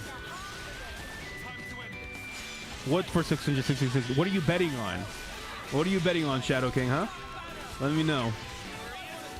Maybe for 660. What are you betting on? Wait, hold up. What are we paying for? Are you auctioning yourself off or something? Are you auctioning your games? What are you doing? I don't want to be Lance. I am? All right. Lance wants something a bit meatier. Might as well, yeah? I'll take point. Yes, Uni's the Okay. boss. Let's teleport to some other place right now. I'm just trying to confuse you, Shadow King. I think maybe you got a little bit confused yourself, homie. It's not... I can usually keep track of a conversation. Usually. Sometimes, sometimes there's more than one going on, and that's when I get confused a little bit. But right now, it's only you. Yo, Chris. Hey, Chris, how you doing? What's up, Chris? Welcome to the stream. We're playing some XENOBLADE Chronicles 3. Chris, my name is Kevin, by the way. You've been here before or not? I know you got a fresh profile picture there. I don't recognize it, but I think I recognize the name Chris. So how have you been? What's up? What's up? How have you been? We're playing some XENOBLADE. And I'm just chilling, bro. Just chilling, hanging with the bros, thinking about Splatoon, you know how it is. And just playing this on my own time. This is a rare sight. The outcome is patently clear. This one All right. looks funny. Did I not bring... You know what? Remember that one... Whatever. I'm going to do it. I'm going to eat some candy. I'm going to eat my sours. I bought these specifically just for, have minty breath, but I realized that these are not minty, and now I'm just, eating this candy that tastes like cherry. It's so good. Good, yeah. I think I'm going to rewatch Soul Eater for October. Is that an anime? I got to the point in Yakuza 0 where I got access to the oh my god, that actually did taste sour. I was too overconfident. These things are meant to be sour. All right? I got too overconfident and just bit into them, and then it actually has a kick. I got to the point in Yakuza 0 where I got access to the 5 trillion yen I sent to the other character, and now leveling his stats to level 100. Hey, that sounds dope. That sounds dope, Tommy. Sounds really good. Ooh, give me, please, says Chris. Yeah, I can't give you any candy. If we someday develop the technology to send stuff over digitally, then I probably would. But as of the moment, I can't really give you anything, homie. What you can do for me, though, maybe it'll help. You can click that like button, bro. Warning, warning, big wall of text coming. All right, is this about XENOBLADE? Did this man just write a whole freaking essay about why he's justifying watching all the spoilers? What are you possibly writing, bro? Okay, I think you underestimate how I like video games a bit. If Torna was spoiled for me, I would still like it the same as I do now. Would a blind experience be better? Yes, I understand that, but it doesn't affect me at all. See, that's the thing though. It does, right? In my opinion, I think it does. You're saying no, but it probably, how do I explain this, right? Experiencing something for the first time is a different experience than experiencing it the 5th, 6th, or 7th time, right? I don't consider Torna my favorite because I played it blind. It is my favorite because it is an emotional story. The combat is very fluid, and I like everything involving the game, including the controversial community thing. What's the controversial community thing? What happened? What happened with Torna? What's the drama with Torna? There's a subconscious effects of Shadow King. Yes. See, again, yeah, you can say that. Like, you can say that you loved it, right? That it was great, it's spectacular and everything, right? And it is, right? You don't have to have... It's not like the game dies for people because, you know, if they've gotten spoiled. No. The game is good enough to be good even if you got spoiled. But the experience would have been better if you would have done it from the get-go. If you would have played everything and experienced everything for the first time from the get-go, right? Another example is Metroid. I spoiled myself on Dread, and it is my favorite game in the series. Guess what? I didn't spoil myself on the other game in the series. For example, I played Prime 1 blind, and it's still only my second favorite game compared to the game I spoiled myself on. So your Torna example doesn't help really. If I spoiled myself on it, it still would have been my favorite game in the series. I agree. I'm not saying that it wouldn't be your favorite. What I'm saying is your experience could have been elevated. It could have been a lot better, right? Like Xenoblade, for example. Xenoblade is the type of stuff that would make you cry, right? The first time you play through it, you know, you take Rex or whatever, and you journey. Hold up. You journey. You do things with him, right? You do things with him. You experience things with him for the first time. Big reveals for him as a character are big reveals for you as a player, right? So you're experiencing. You become the player. And then you experience things for the first time. By the end of the game, you start crying, you start all sorts of things go in your head, and it's such like it's a vivid experience, right? That I still would have enjoyed Xenoblade 2 if I would have seen the cutscenes on YouTube, right? I would have, because the game is still good. But man, I would have loved the game, but oh my God, my experience, like it would have been nothing compared to me playing it for the first time. Right? And Dread as an example. First of all, Dread isn't the most story-based game. So Dread is a lot more gameplay-y, but still, yeah, Dread is the best 2D Metroid. Like one of the best 2D Metroids. So if you just take gameplay and forget about spoilers and story and Dread, yeah, it would be better than like Metroid Zero Mission or something. Not Zero Mission. Metroid Fusion or something. That's very little to do with spoilers in that sense because it's, you know, it's Metroid. But like bro, what I suggest though, like, I mean, you can do whatever the fudge you want, but bro, for real, have a little bit of patience with yourself and play the game in its entirety without spoiling yourself. You know, just play it in its entirety without spoiling yourself at least one time, right? Or always, you know, just do it. Just do it the way it was intended, right? Do it the way it was intended because the developers were counting on that. You know, the developers count on that. And I know you're still a fan and everything, but I'm not saying that you wouldn't be. I'm just saying it would have been a better experience. It would have been a different experience that you don't even know yet, right? I hit the subscribe. Yo, shout outs, Chris. Thank you so much. Thank you so much, Chris, for subscribing. Shout outs. What kind of games do you play, Chris? Let me know. I will say this about spoilers. Oftentimes, if I see them, I'm more likely to retain it more. However, reading it, more likely, I can't know the proper context and text, if that makes sense. Yeah. A lot of spoilers, yeah, you do need certain context to it. I get that. But like, vague hints about things that might come, it still counts as a spoiler in my opinion. It still counts as a spoiler. The community thing is tied to the story. You need to do the quest in order to progress the story. So Sonic Master. Oh, okay, all right. Tied to the story. I still got to play that. But hey, look, see, I haven't been spoiled. I haven't been spoiled on Torna or anything like that, you know, so I can actually go through that game and just have my first time experience with it, you know. The first time you do anything for the first time is something that it gets ingrained in your head. Like, how do I say? What's an example that I can give that's not sus? But you know what I'm saying? Like, there are things that like the first time you remember, right? And then other times it's phenomenal. It's great, right? It's you want to keep doing it, right? Over and over and over again. But the first time is still kind of like it's in its own different place because of the first time experience of going through it, like eating a certain food for the first time or whatever, right? So even though you might love the food, the first time you had it probably was something that, you know, got ingrained into your head. I understand what you mean. It's just that it would be more upset to try to avoid spoilers a long time, only to see a punk put a spoiler in a thumbnail I come across on.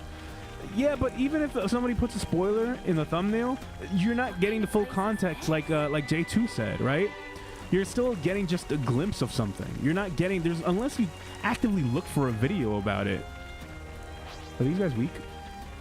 Unless you actively look for a video of it, you're not going to get really too spoiled. You will get spoiled in like a big reveal or something, but the context of it, which is the substance, cannot be spoiled for you. The experience of it is still there. It's just going to be a little bit stunted, but like, yo, look, we're still playing Xenoblade. Most people haven't gotten spoiled. At least the community behind Xenoblade understands the gravity of spoiling a story for this kind of game. It's just one spoiler from a 100+ hour game, bro. In the context of these games, it's insignificant. Yeah, exactly. I'm glad that Slacktro games are niche. I feel like I can ignore their games for a long time and no punk would spoil them on me. Slacktro? Don't put too much emphasis on people spoiling for you also. Like, I get it. Spoilers are stupid. You like mobile games? Among Us and mobile games. That's my game, says Chris. Oh, okay, cool. You like Among Us. Among Us is dope. I like Among Us, too. I like Among Us. Pokemon Unite is a mobile game, so that's good. All right, auto battle this ish. But yeah, but like, again, especially for like a JRPG, 100+ hour game, it's not gonna ruin your experience. It'll ruin a moment for you, but it's not gonna ruin the whole experience, right? But you watching all the videos or like reading up the whole story, that is definitely going to ruin your experience a little bit. It's still going to be a good experience, but you did ruin it for yourself, in my opinion, right? I mean, I think it's almost even fact.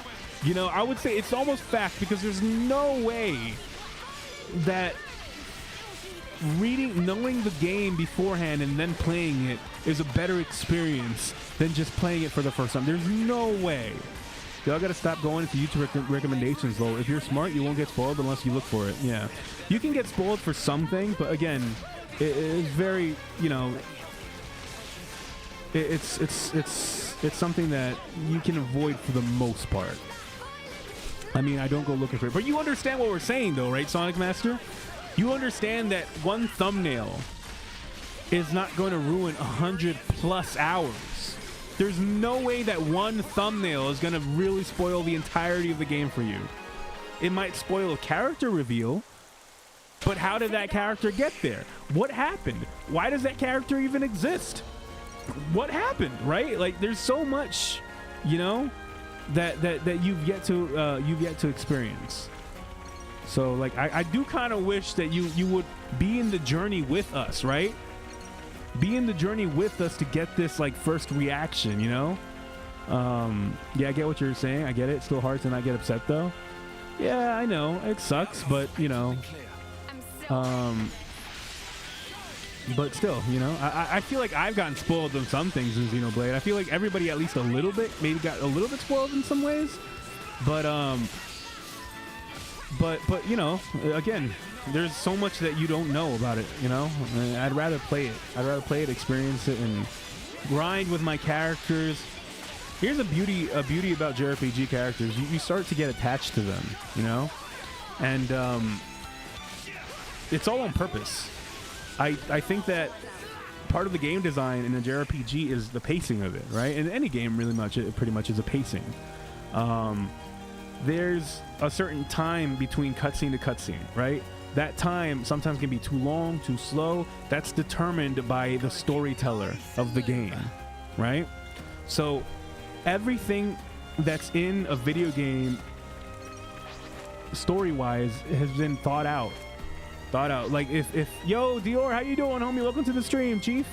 Everything about the story has been thought out. So like if a developer made chapter 5, for example, be significantly long, there must have been a reason for it, you know? There must have been a reason for it. There must have been a reason why chapter 1 is hella short, or chapter 2 is hella short, or chapter 9 is very long, or whatever, you know? There's a reason behind the timing and the pacing, right? The whole point of a game like Xenoblade is that the game is trying to connect with you and play with your feelings a little bit. It gives and takes, right? It gives and takes. It gives you a little bit of characterization. You see Lance have a little moment with Mio, right? And then you guys do like a major boss fight, and then the little interaction between both between characters in the middle of a boss fight. Sometimes, look, in this game, there are times when characters talk to each other even without a cutscene, right? You would go to a new area, and like freaking Uni would say something to like Mio, just very specific to this one area, right? And that very specific dialogue is. It shows a little bit of characterization from both characters, or it shows them getting closer or whatever. So there's like tiny little things that are put into a game that you're never gonna see in like a cutscene or like in a wiki page. There's so many things that are meticulously thought out that there's no way that you not experiencing that, you know, is better than just you know reading the whole thing. It feels sad, not gonna lie, that scene. What happened? Yo, my dude, how's it going? How's it been? How is being 50 years old like? Why is he 50? Kevin speaking facts right now, spitting, says J2. Yeah, you know? So there's so many little things, you know, and just the experience of you playing a character yourself, doing the builds and everything, you know, learning how they function. I don't know. There's a little connection that you start feeling. But the developers know what they're doing. You know, everything is done for a reason. They're trying to get to your heartstrings. Because he's an old man. Damn, you're an old man now? Jesus, homie. You an old man? You got that reverse Benjamin Button disease? Huh? How have you been, Dior? Doing good? Just chilling? Hey, that's what's up, homie. That's what's up. You my homie, you my chief. You got some games, my boy Dior. That's what's up. I mean, how much do you think I spoil myself on, Sonic Master? I think the whole thing. Did you not spoil yourself on the whole thing? I don't know. I'm pretty sure you spoiled yourself the whole thing. Dang, Dior's old, man. Oof. Ever since the man, what, he had a birthday a few days ago, and he went from like 17, 18 to like 50 years old. You a man of wisdom now, Dior. Dior, give me some word of wisdom. Tell me something wise, man. Wise as an old man. Tell me something. I want to tell my friends out there that an old wise man came into my stream and he said this. I would be surprised if SM looked up the ending. If Sonic Master looked up the ending. I think you did. Did you not watch the whole main story? And if you didn't, what was even the point then? LMFAOs is the scene. I typically only watch the ending. How do you watch only the ending, bro? The ending final. No, you watched more than that because you know what happens in chapter 5. You know, the first thing you... Homie, listen to me. Story. If you're gonna spoil yourself, at least do it from beginning to end, bro, all right? Don't just go immediately to the end. Please don't. No, dude, homie, come on, bro. You can't just go through a book and then just skip to the last page and then be like, let's go, you know? No, dude. Listen. All right, let me tell you something. You gotta have some foreplay, man. You gotta have, like, this is good advice in general, all right? Listen, that's Sonic Master. I'm gonna give you some solid advice, all right? It's not just about the ending. It's about the process of it, how you get there. It's about that little foreplay, all right? It's about that little that eye contact, you know? It's about that first that first date, right? You got to build up to it. You got to be like, hey, how you know, you got to have this relationship with your video game or your content, your book, your TV series, your whatever, right? You can't just go all the way to the end and get that payoff. There's no such thing as going straight to the happy ending, dude. You got to have the massage first. How do you have a happy ending without your massage first, bro? You paid for that, dude. Oh my lord. Oh my god. That might make sense. Is which like tell him I said to get good at Mario Kart. Oh my. Is that gonna be the old wise man? Old wise man once said, "Get good at Mario Kart, scrub." Oof.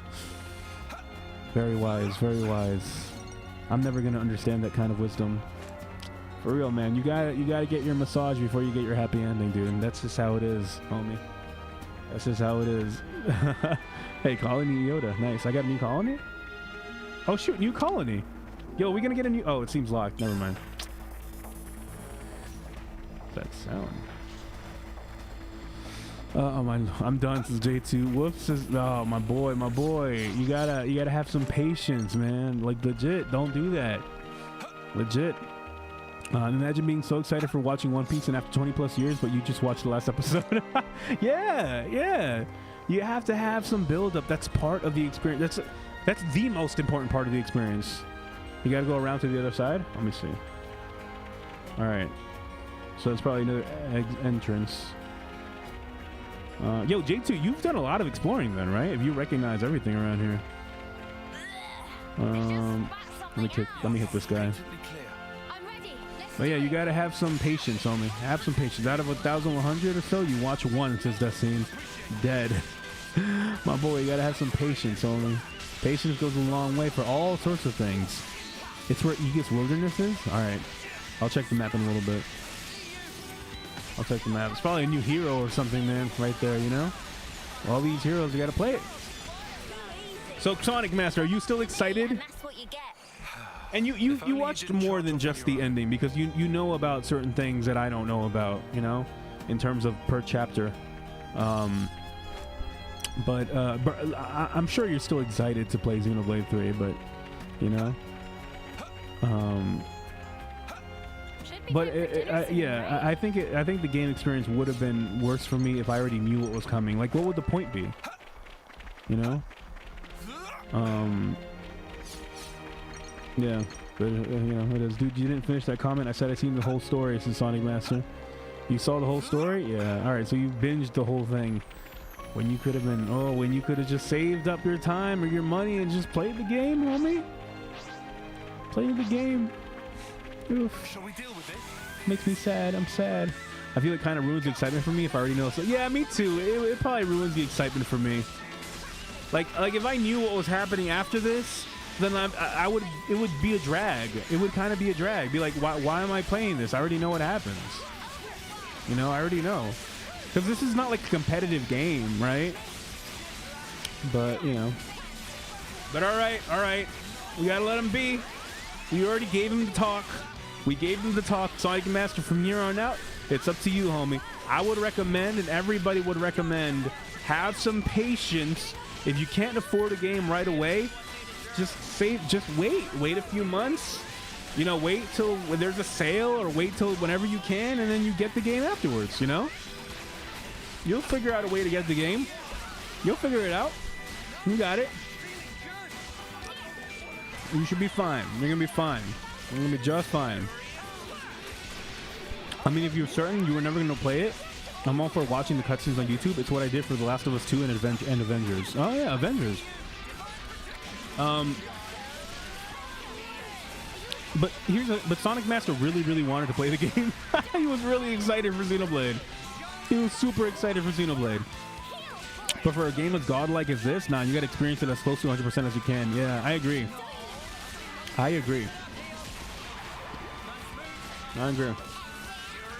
it's okay. You're still gonna like it though, you know? That's what I'm saying since that scene. I agree. But it's okay. It happens. Here. All right, here's a question. Yo, Sonic Master, what's the next game you're excited for? I'm gonna force you to not to not watch the the gameplay. We have to start training you. What's the next game you're really excited for, Sonic Master? Tell me. Tell us all.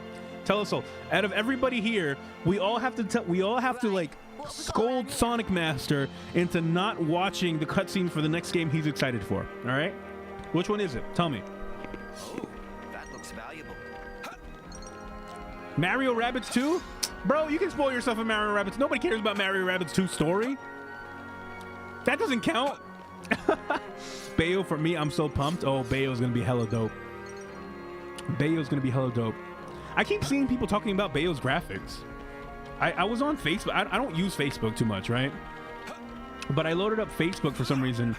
Because friend suggestions or something. I don't know.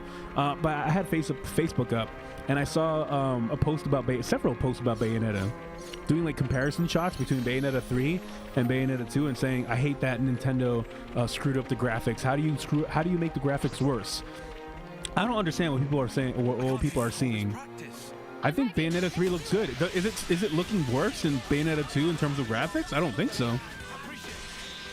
Bayo for me is on pumped. Hold up, I do since day 2. You do like Mario. You care about Mario Rabbids 2? I know most people do. I just never. I just gave up on Mario Rabbids. You know, I'm not too excited for Mario Rabbids 2. I'm not gonna lie. I'm not the most excited for it. I'm more excited for Bayonetta 3. And you know what sucks? I almost forgot. Bayonetta 3 comes out the same day that the DLC for Resident Evil 8 comes out. And I have to play both of them day one, man. I have to play both of them day one. I'm going to probably binge. I'm probably going to binge Resident Evil 8. And then I'm going to binge Bayonetta in bed. How would they make the graphics worse? They made it in a better engine / system than Bayonetta 2. I don't know. I saw screenshots and they both kind of look the same to me, you know? But I'm not a graphics nerd or whatever, but people kept saying, they were going on and on about how, oh my god, Bayonetta 3 looks so bad. They look like, they specifically said this. They look like Sims character. But then again, they must have been just dumb. Because, who's here? Like, yeah, yo, Daseem, Spawn Wave. I listened to the Spawn Wave after the fact, right? So when I look up Spawn Wave, the Spawncast show, I see sometimes I run across the comments in the Spawncast show, and they're always the stupidest thing, bro. So what was it that there was a conversation about Breath of the Wild, okay? And there was like there was a comment that said something along the lines of you know what? I'm actually gonna read it to you. Oh my lord. This is so bad. I mean, we have time, right? It's so stupid that how people get so weird about video games sometimes, you know? It is almost a little bit sad at this point, you know? And it's probably always been sad. Here it is. Oh, there's a dude called PlayStation Guy that replied back to me. All right, here's the thing. Okay, it's about Metroid Dread. How would they make the graphic? Oh, I read that. It's most likely the same people that want Bayonetta 2 and 3 on other systems. Oh, probably, yeah. There are still a lot of people still salty that the games are now Nintendo exclusives. That's so stupid. Here's a comment. Sean was right. Metroid Dread didn't work out well. It's objectively not a good Metroid game due to its length and lack of complexity, ridiculous difficulty built on immortal one-shot opponents, and overall lack of appeal. That's a mouthful right there, bro. It didn't hit 3 million sales because it wasn't a 3 million sales game. Obviously, if you let it rot in stores long enough, it will at some point, eventually, including bundles, giveaways, and discounts, hit 3 million. But that wasn't Sean's point to begin with. And scene. That, I read that and I'm like, now that's some bullshit, you know, bro. What are you saying, dude? First I mean, I know it's an overdone, at this point, it's just an overdone conversation. We already know that Metroid Dread sold over 3 million, right? It sold over 3 million at this point. 2.9 several months ago, okay? But it just, if you just let go of the whole game concept for just 1 second, okay? If you have at least a little semblance of education, you would understand how sales works, right? You would understand that in the next few months, based on the current sales, most likely the game reached its 3 million mark, right? It's very easy to understand that.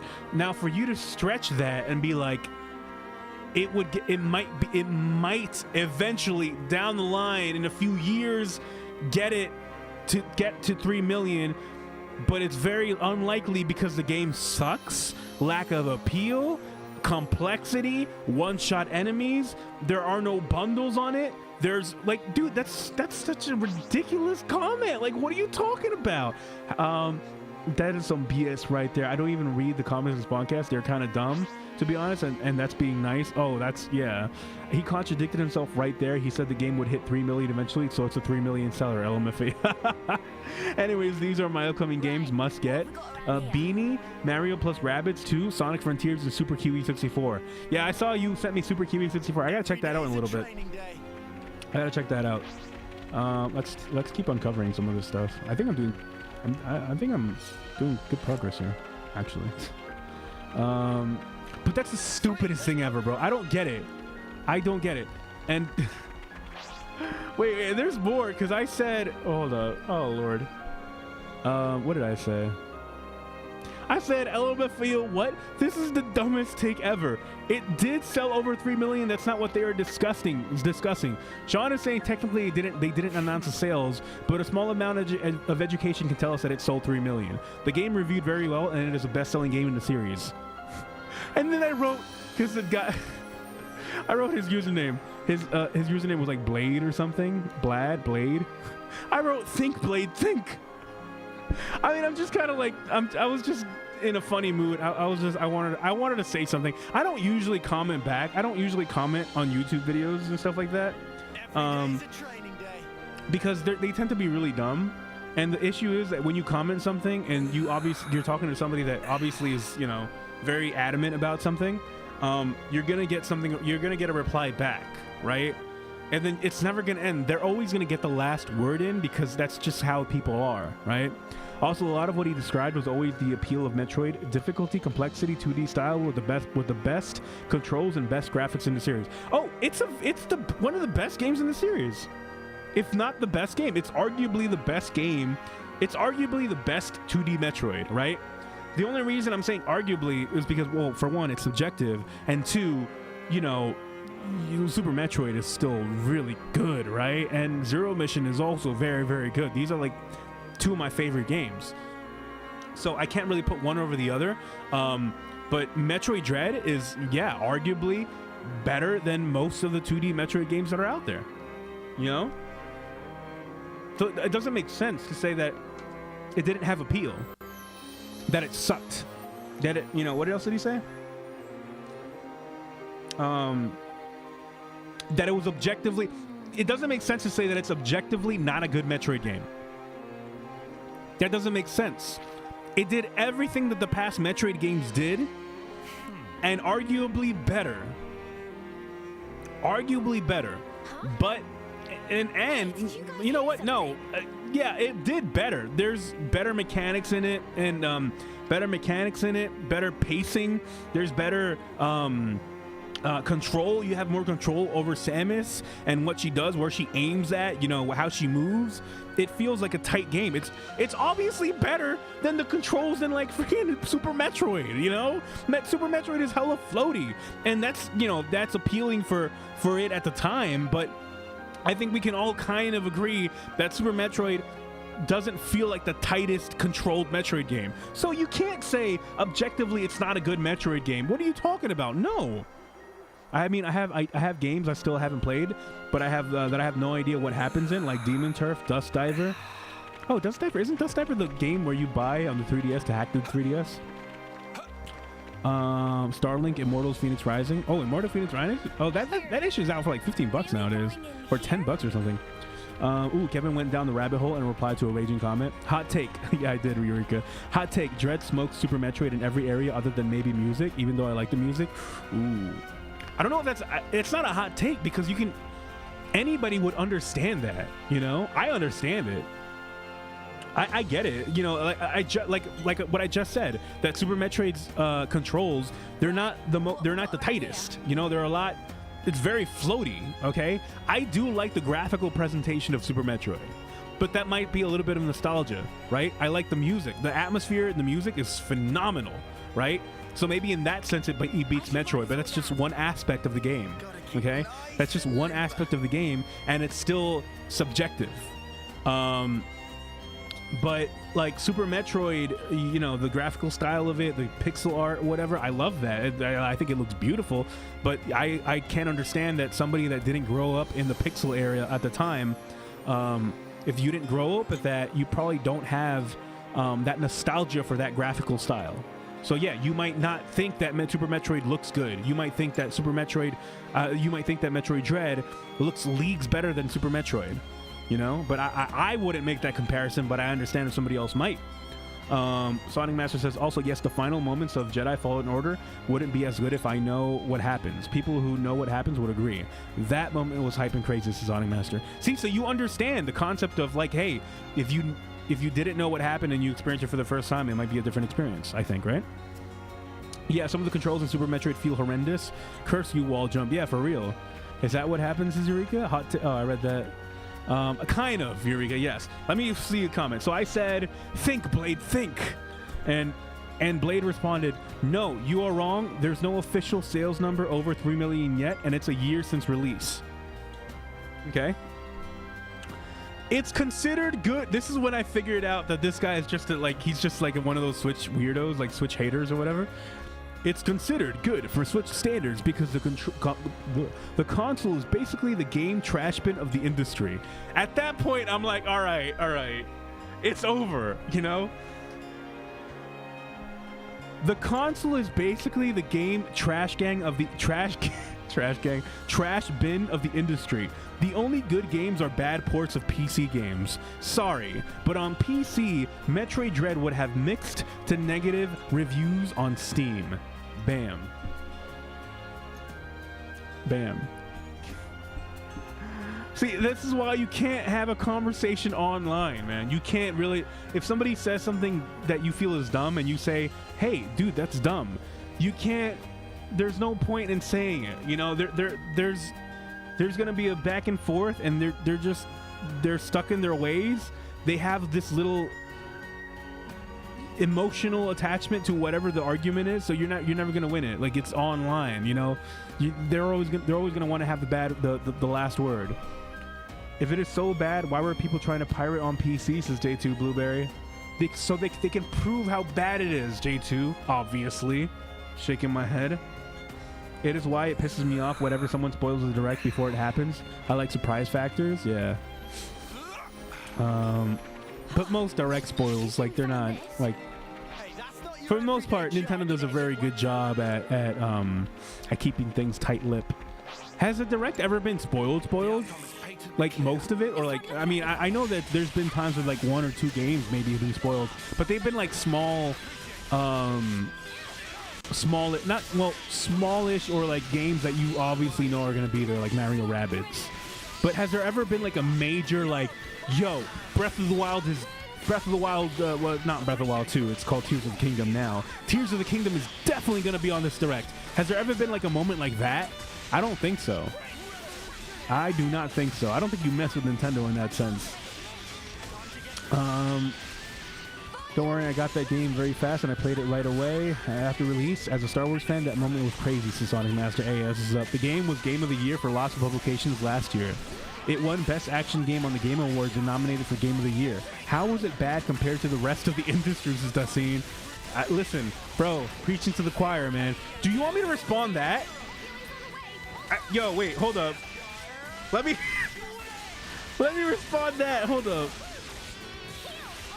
Should I respond? No, I've already responded though. I could have just copy and paste that to this, but I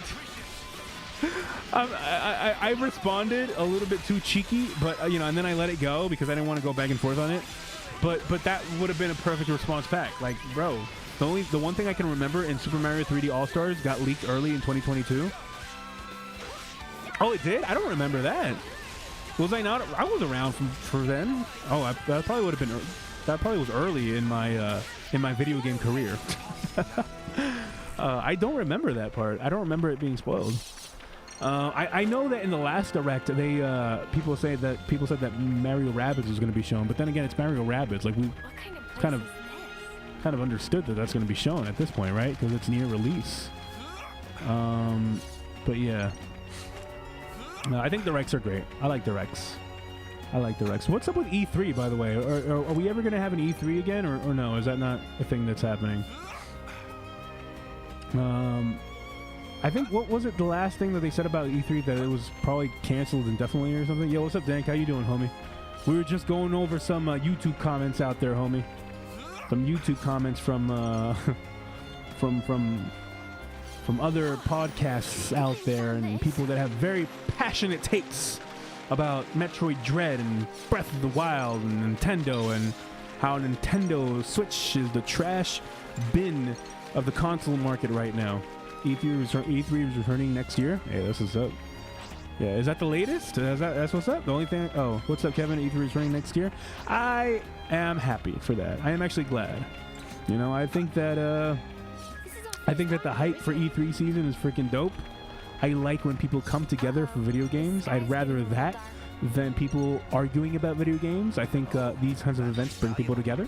So I'm very happy, you know? And it's better than having a digital event, because the digital events kind of tend to be a little bit too trash. They don't have that little... they don't have that entertainment factor to them as a live event would have. Should have been around time you started the channel. I think that was when a lot of rumors, including Pikmin 3, Paper Mario, and 2D Metroid came out too. Hey. Yes, they confirmed E3 is back, ... for now. It'll probably be back. I mean, there's money to be made there, right? There's money to be made there. I think there's a lot of more money than before to be made in video games and video game content. Because from the way I'm looking at things, the video game market is way too massive at this point, right? I think I feel like a lot of companies would love to give some ad revenue for these video game type events. I think there can even be more than just an E3, you know, because aren't most things consolidated into like a July kind of season, and maybe the Game Awards later on. I don't know about J2, but I wasn't upset. More like facepalm. Sonic Master says, "Hey, thank me. I made Dacine and J2 a tiny bit upset at me since Sonic Master." Oh yeah, we had to talk to Sonic Master for the longest moment. Thank me. We're trying to convince him to not spoil himself in a game, because he tends to spoil himself and look at the ending of a game before playing it. That bet is a draw on a technicality, since they haven't updated sales since April 30th. Yeah, it's a draw. Yeah, I mean, technically yes. There's no official numbers, but you know, it is what it is. Whatever. I don't care at that point. I'm just you know, looking over at I was looking over at actual YouTube comments, but people that are like a little bit too butthurt about it. You know, not particularly about the cast. But yeah, what was I saying? I was saying that E3 is good. Yeah, E3 is very good. E3 is hella good. I think I like watching E3. I like the events around it. I like when companies get together and games make ad revenue. I like that ish. I like when content creators make ad revenue, you know, and the hype is all around the reactions and whatnot. I think there's a lot of money to be made in the video game market, but I feel that people that make these kinds of events have to be a lot smarter in how they make these events. I think there's like the Keeley show, you know? I think that Keeley has to get people that are a lot smarter and a lot more in the know with games in general. Also, you were looking at YouTube comments. I thought you guys don't do that, Sonic Master. I was looking at YouTube comments in like not for what though? Like for I was referring to like the Spawncast I was looking at the YouTube because I was listening to the Spawncast after the fact, and they had their upload on. So you know, when I look up the video, I run into the comments.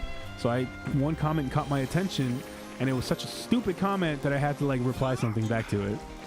But then, you know, it is what it is. It's fine. But what about Jeff Keighley and his awesome 2-hour shows? Didn't you say didn't you say they were that bad? That they weren't that bad? I think they can be a lot better. I think that they can do a lot better job. I still think that you know, it's good that they exist, right? I really don't like his shows, the Sonic Master. Spawncast? The Spawnwave? What don't you like about his shows? I like it. You don't like members of them, of the wave, of the cast? I get that. But yeah, Keighley. What about Keighley? Oh, Keighley. Yeah, his shows are slow, right? But my point from before was, you know, if you know they're going to be slow and you know they're an ad fest, just watch it after the fact. Unless you're a content creator or somebody that has a lot of time on their hands, just watch the highlights after the fact. You know, you don't have to really stress about it. But to that point, you can just reverse that. You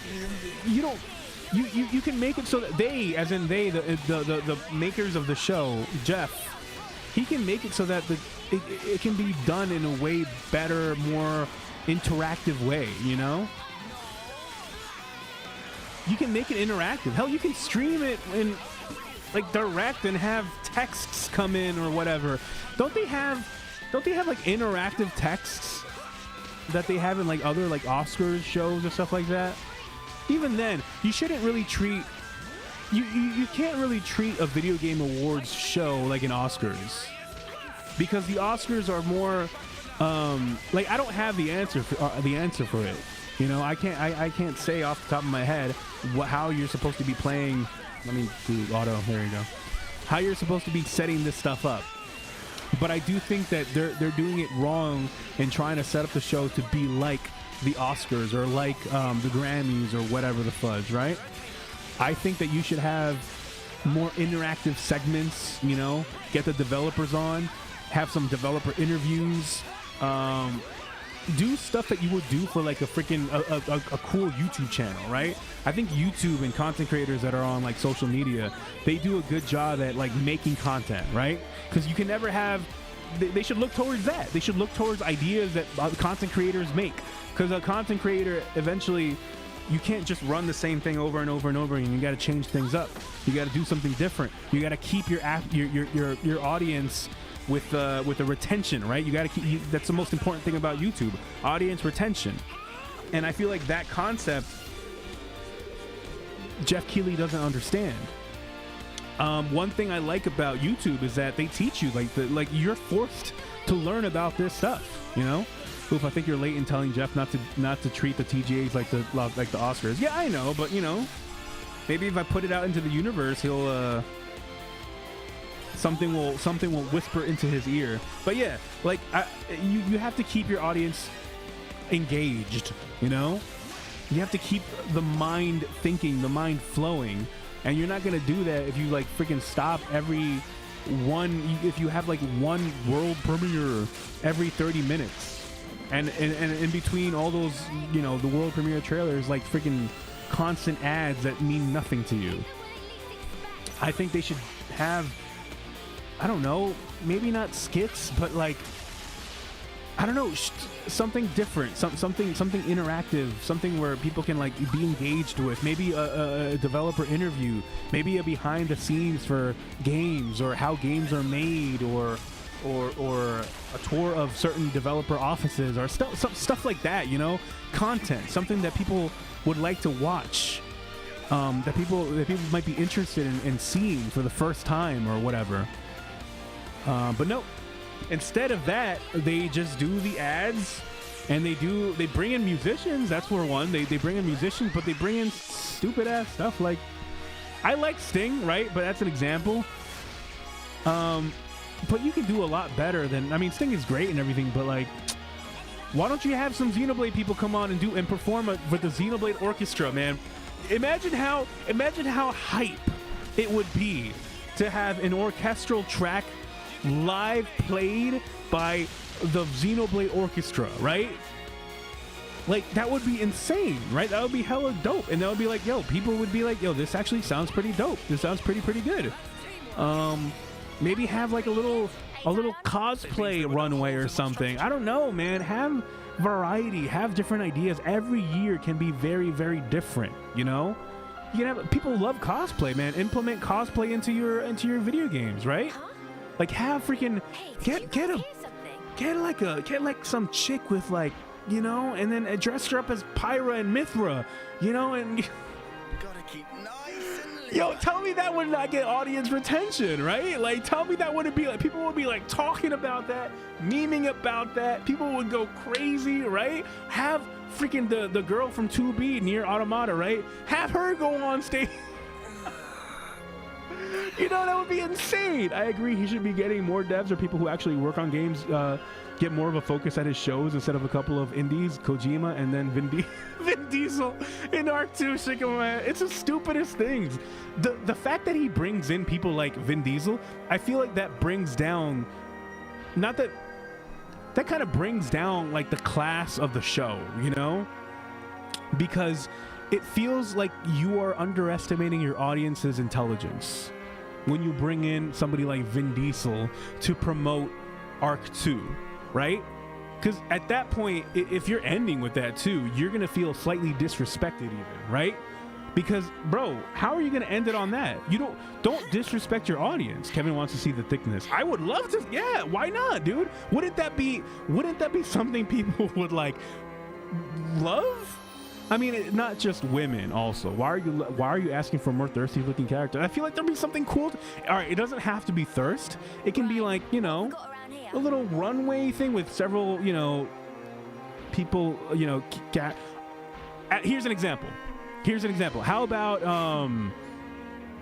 the face models, right? The face models they have for like Jill Valentine in Resident Evil 3, all right? She's a model.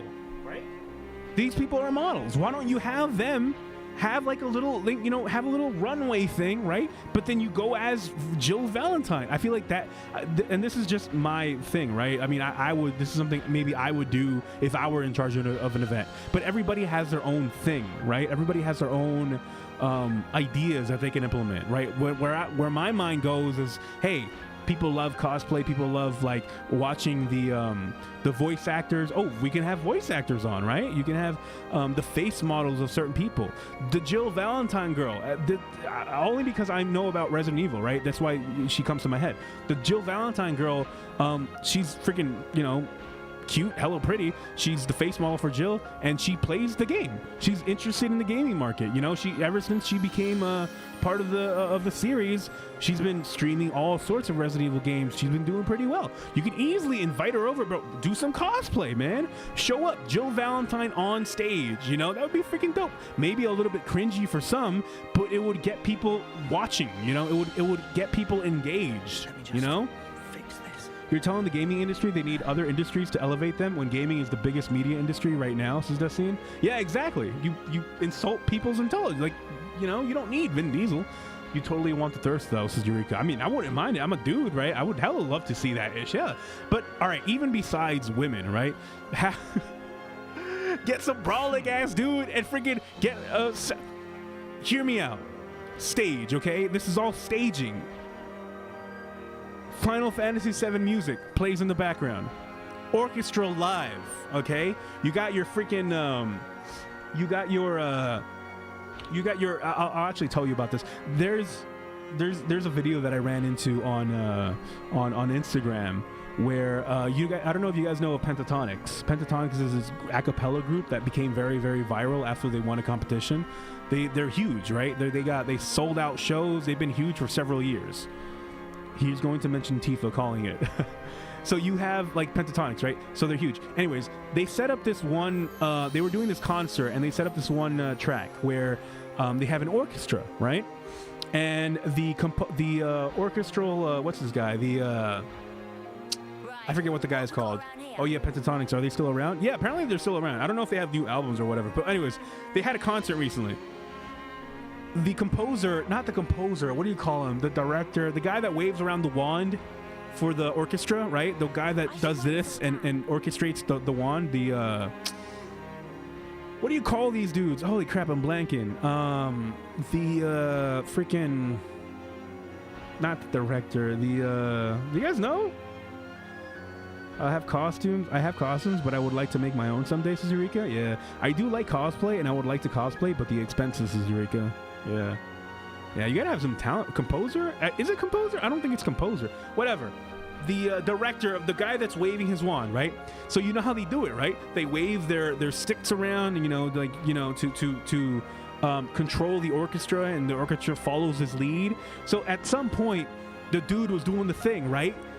The director element. It's not the director. Oh my God, we're all totally blanking on the name. What's up, Cammy? You beautiful, beautiful person. What's up? What is this trash game you're playing, Kevin? Hello, hey, beautiful people. What's up, Cammy? It is, bro. Is it the director? Right.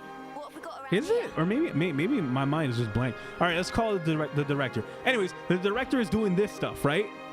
Right? And all of a sudden the beat drops, and he's still going. The beat drops. He turns around, and this man just starts breakdancing. The director in his freaking suit and tie, right? He's just chilling, doing his director thing, doing his Mozart thing, you know? Then the beat drops, he turns around, and then he starts like breakdancing to this sick ass beat, right? And the crowd goes wild, okay? So there's a concept of like staging and theatrics that goes in like a concert or a show or something like that.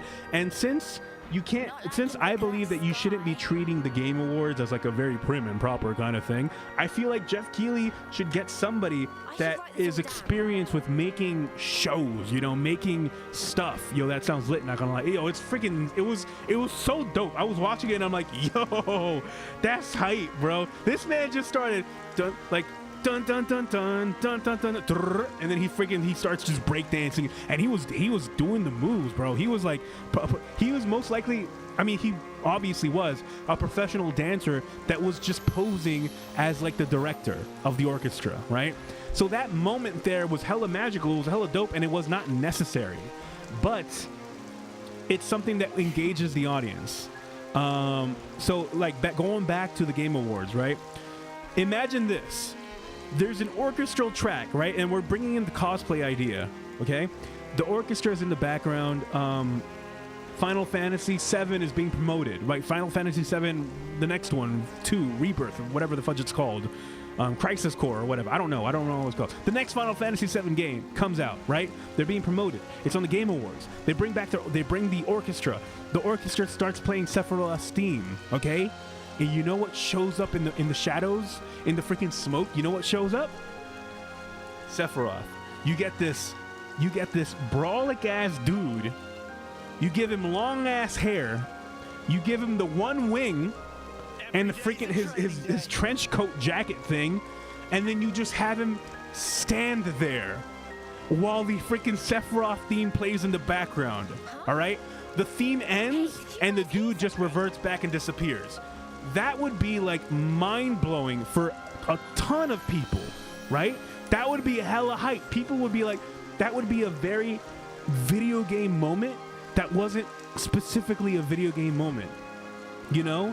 That would be a video game show moment. You know? They need to have stuff like that. They need to have theatrics, showmanship. They need to get that retention, have people like have their minds blown, not solely rely on your world premieres, because that's going to be there regardless, right? You're going to have those games regardless because developers are going to want to promote it. What Jeff Keighley has to worry about is to make his show, like his actual show, have substance, you know, have you know, the retention that it needs. I'm fairly good at painting though, but I don't think I would be comfortable doing body paint cosplay. Well, at least people seem to like my paintings and drawings. Oh, I would love to see your paintings and drawings, Eureka. Let's go. Oh, I really thought he was going to say Tifa. Now, you can't... only because the orchestra track for, like, Sephiroth was, like, a choir in the background saying, Sephiroth, while Sephiroth is, like, looming in, you know? That would be sick, bro. That would be hella sick. And you got tons of people that cosplay Sephiroth, right? How can you not find somebody? And that's like one example that comes from my head, like from the top of my head, that wouldn't require you know, a ton of, you know, freaking, I don't know, it wouldn't require so much effort, I guess. You know, just orchestras are available. Get some dude that looks like Sephiroth, and then have him just cosplay Sephiroth, you know, and maybe have moments like that throughout the show. That would be hella insane, bro. Add some more music in there. I don't mind having more music in the shows. Anyways, freaking getting heated from because of the Game Awards or whatever. I swear to God, man, we're all gonna get hella disappointed at the Game Awards, but that sucks. It really sucks because they could do so much good, you know? How have you been, by the way, Cammy? Yeah, but I haven't painted anything in a while. I have drawn things, though. I'd see it. Oh, yeah, I'll see it. I actually have a friend that has her own painting company. Well, not a friend, somebody that I recently met that I'm, you know, kind of talking to. Actually, her birthday is, like, freaking in a few hours. I just looked for that vid and it was awesome. Director was looking smugly. Yo, you saw it? It was dope, right? Yes, sir. That's what I'm talking about. So imagine being there at the moment, Dusty. Imagine being there. It doesn't require. It's just like a creative thought. I think Jeff and just E3 and all these shows, they need to have a little bit more creativity. The issue is that you're getting help from the wrong places. You shouldn't be getting help from Vin Diesel. Go get help from like somebody else, man. Get help from like a firm or studio that focuses on making shows, you know? I mean, that sort of happens. Last Game Awards had this cute girl playing that guitar, and that was dope. But that's just like, that's still part of the song, right? I'm talking about more theatrics to that. Like a cute girl playing a guitar, that's not much of a show. It's just a cute girl playing a guitar. Sephiroth showing up as a one-winged angel with the Sephiroth theme in the background, that's a moment, you know? That's a moment, bro. That's like, yo. Or like have some cosplay, invite it. Or how about this?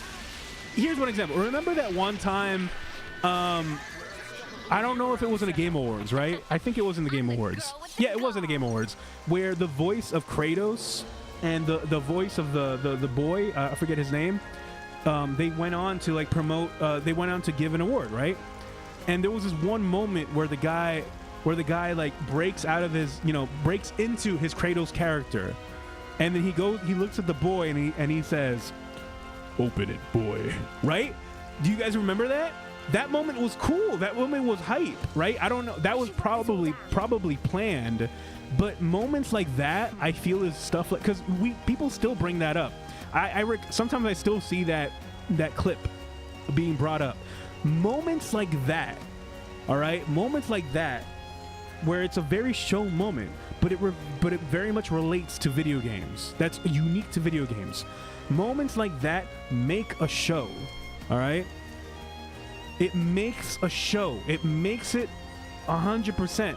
You can have whatever world premieres you have or whatever, but like, if people are only tuning in just to see the one or two games that they really that they expect to see, then you're not making a good show.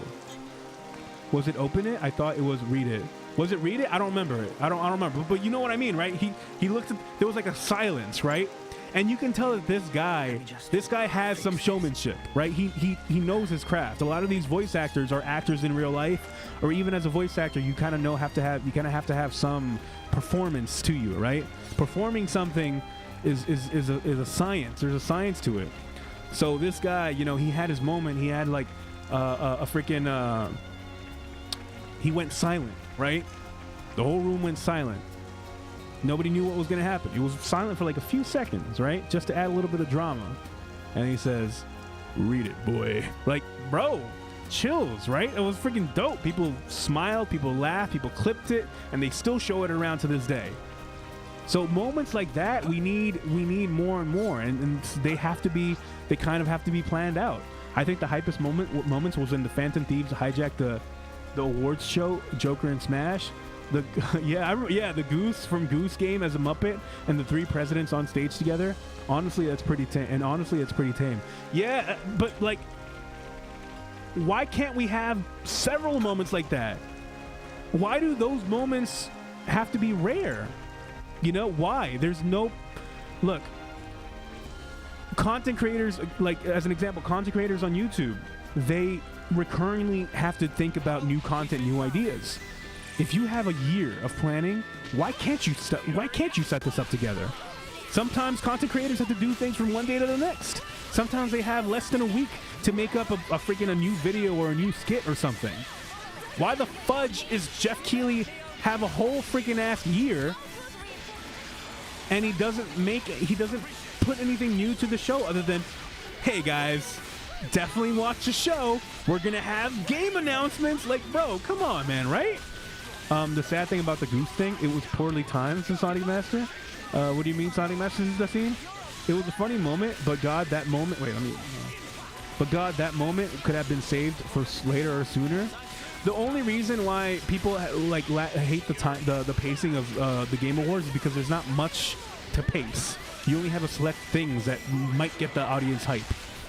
But the video game market is so big that one person's hype is another person's snooze fest. You know, that's why you need to have moments that at the time I didn't play anything of God of War, but I thought that moment between Kratos voice actor and the boy was dope. I think the moment where you have all three the game representatives come together in one stage, I think that's dope. The goose is dope, right? I mean, I haven't played the goose game, but you know, I still think it's something that captured my attention. So stuff like that, you really need to plan out. You really need to plan out, and you actually have to have. They need to exist in these awards. It was during an award that was supposed to be emotional and sad. I forgot the award though, to Sonic Master. Oh yeah. I think they got to work on that stuff, you know. But you know, yeah, like the Phantom Thieves when they hijack, yeah, that's good too. I love that. Phantom Thieves hijack, yeah. Or like going back to the Jill Valentine idea, right? You have Jill Valentine show up, have like a little presentation, maybe a little interview or something. She dresses up as Jill, and then right at the end, a little cue shows up, like a sound cue. And it's like Nemesis saying stars, and then the lights all completely go black. Like moments like that would be insane. That would be, for me as a Resident Evil fan, if I saw Jill Valentine on stage, she's talking regularly, lights go out, and then stars. You hear stars in the background. I would be like, oh, yo, Nemesis is about to body Jill right now. Is Nemesis gonna like pop out like the Kool-Aid Man? You know, I wish there was more showmanship, you know? Jeff Keighley needs to hire somebody that can get this stuff done together. There are professionals out there that can figure this stuff out, you know? Anyways, man, my mind's just, now I'm just sad, bro. Now I'm just sad that we don't have, like, all sorts of moments on these shows. Now I'm just sad. Thank you, guys. Now I'm just sad. God damn it, Jeff Keighley. Jesus Christ. You have all this potential. All this potential. The award was Games for Impact to Sonic Master. Hey, let me save real quick. How you doing, Uni? Save game. Yes. It's vital to keep a record of events. Is there any other great moments that we've missed in the Game Awards? Okay, over here. Should I level up? I think somebody told me that leveling up is a bad idea here, but should I just do it? I'm gonna just level it up all, right? You're welcome for making you realize how trash they are. Let me know if you need reminding next time, says Dustin. Oh, my boy. Oh, dude. There's so much potential. That's the issue, you know? Right now, it's just meh, bro. It's just like, you don't have to watch it. How are you not burning your fingers, Mio? Isn't her hair on fire? Wait, why is it a bad idea to level up, says Dustin? Something about if you level up too fast, it gets harder for you to level up your class or something like that. I think that's what it was. But I don't know, man. I guess it doesn't really matter. The industry is in a lull period, to be honest, G. So many questionable remakes, delays, creativity, all-time low outside of indies and Nintendo. Yeah, but... Yeah. Yeah. Yeah, a little bit. In terms of third party, maybe not so much. Square Enix is doing all right. Capcom is doing all right. Bandai Namco is doing all right. No, hold up. I wouldn't say, look, in terms of third party, the industry is doing very well. I think the industry is doing very, very, very well right now, right? Because, you know, people are making a lot of money through video games and the market is just growing increasingly. So I don't think it's doing bad. It's just that I think that companies like the, you know, Sony, Xbox, I think they're kind of confused as to what they're trying to do, right? We're in like a little, we're kind of in a little awkward coming of age stage where, you know, it's not a, we're realizing that, you know, we've hit like diminishing returns when it comes to graphics, and now we've lost, at least for Sony and like Microsoft, we've lost the appeal of making a game just for the fun of being a game, right? It feels like right now they're trying to make movies, they're trying to make multiplayer stuff, you know, they just want people to get addicted, right? But whatever happened to just having fun? I don't feel like there's fun right now in terms of like Sony and Xbox. Nintendo kind of has it down, but Sony and Xbox, it feels like, I mean, maybe because I don't have a PlayStation 5, but I don't have a PlayStation 5 for a reason, right? It feels like there's not much incentive for me to get a PlayStation 5. I'm not a Nintendo fanboy and a Sony hater. I would love to have a PlayStation 5, but I keep thinking, why the fudge am I going to waste $500 for like one game or two games? I have like a bajillion games that I don't even have time to play on the Switch. I have too many games. So why would I even consider another console? What part of the what need is that console gonna feed me? Like what need is that console gonna fulfill for me? And that's just basic sales, you know. When you're selling something, you're supposed to fulfill a need that the person has. If the person doesn't have a need, you make them think that they do, right? I don't have a need right now, man. Where's my incentive to get a new console when I'm interested in some of their games, but I see them coming on PC, and I see some of them are like way down the line anyway. So why do I have to worry about getting a console now when I can get it in 2024 or 2025 when Wolverine drops? You know? Go back to 2017, 2019, much better industry overall. Don't get me wrong, Square and Capcom are doing well, but they can't carry the load left. I think they can. I think they can. I think they can. You don't need, listen, if Sony and Microsoft decide to stop doing, because they're kind of already done that, right? If Sony and Microsoft stop making first-party games, if they stop making God of War for a few years, which, you know, it takes several years to make a God of War anyways. If Xbox hasn't released a good, proper first-party IP in a while, right? It's been, they did Halo, but, you know, Halo is Halo. But right now, people are excited in general about games, you know, right? I'm excited about games. I missed the Street Fighter's coming out.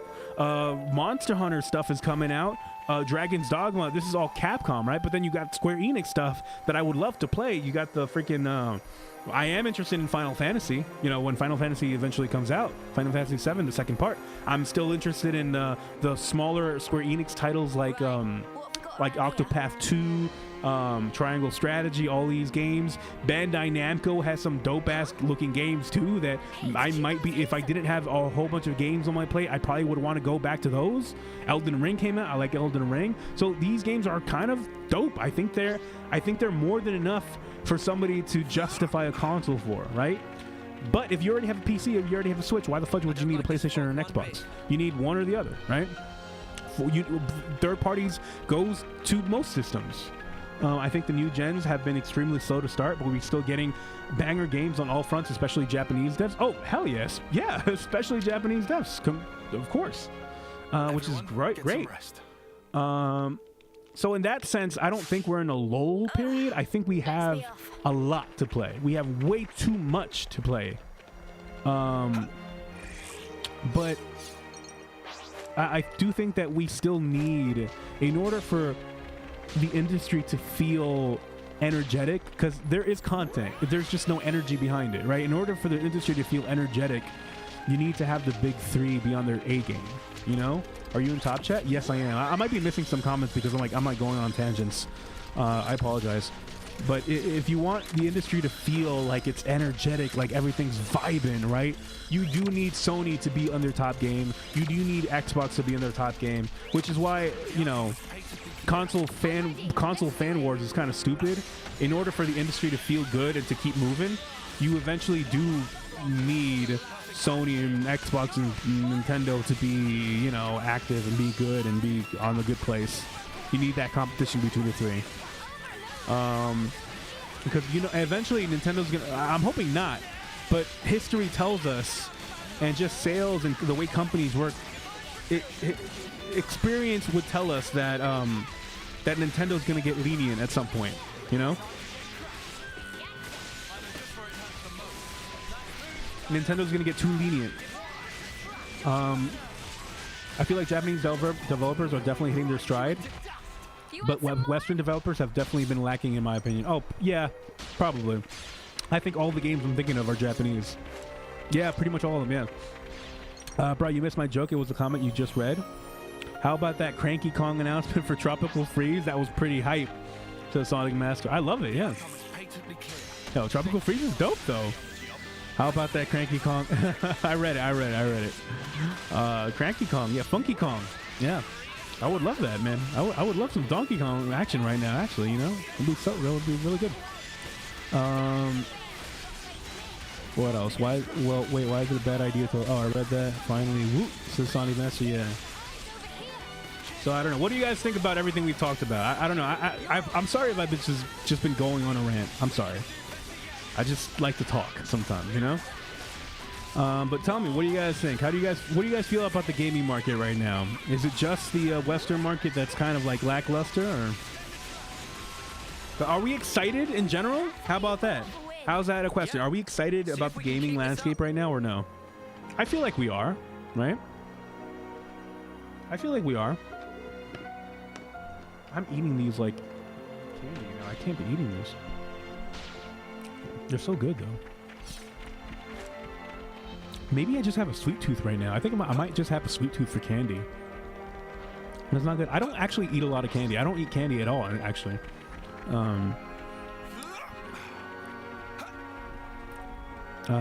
It's bad for your teeth.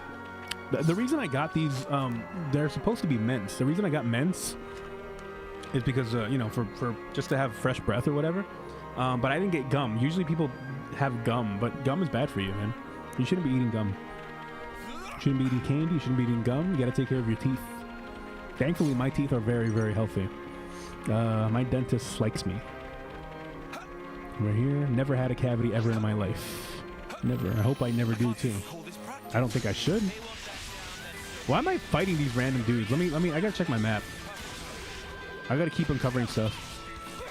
I'm super excited to see Dacian. Hell yeah. I'm excited for most of it to Sonic Master. Good. I am, but the AAA space has been all over the place. We really need that AA or A type games being brought back. Says J2, yeah. Well, Square Enix, well, does it count? Does like, what if Triangle Strategy would be AA, right? Or no, is it AAA? Because no, it's AA, right?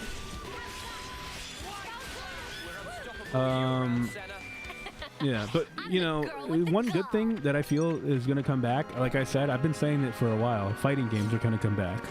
Fighting games are going to come back in a big way. I do feel like there's going to be a golden age of fighting games, and with the release of fighting games and its golden age, there's going to be a release of other genres and other games too. You know, beat 'em ups might come back. Freaking arcadey type games. I feel like there is a place for like arcade type games, you know, competitive arcade type games. I feel like that kind of, because it's kind of a genre, right? I feel like that genre of games hasn't been fully brought into the future and the online atmosphere. But if we make competitive online single player games, that's something, right? Not every game has to be a big budget game, but something I feel like the industry understands. That's something I feel like the industry understands that much. Yeah, I agree. I know what you're saying. Yeah, I agree. Not every game has to be a giant AAA budget game. You're right. I'm You're the completely straw right. with the gall. You're completely right. And mostly because a lot of this budget goes to like, based on like the way I kind of understand how certain things work. These budgets go into meticulous things in games that aren't really necessary, you know? Like, we don't need to see the follicles on like Cloud's face. We don't need to see Cloud's peach fuzz, right?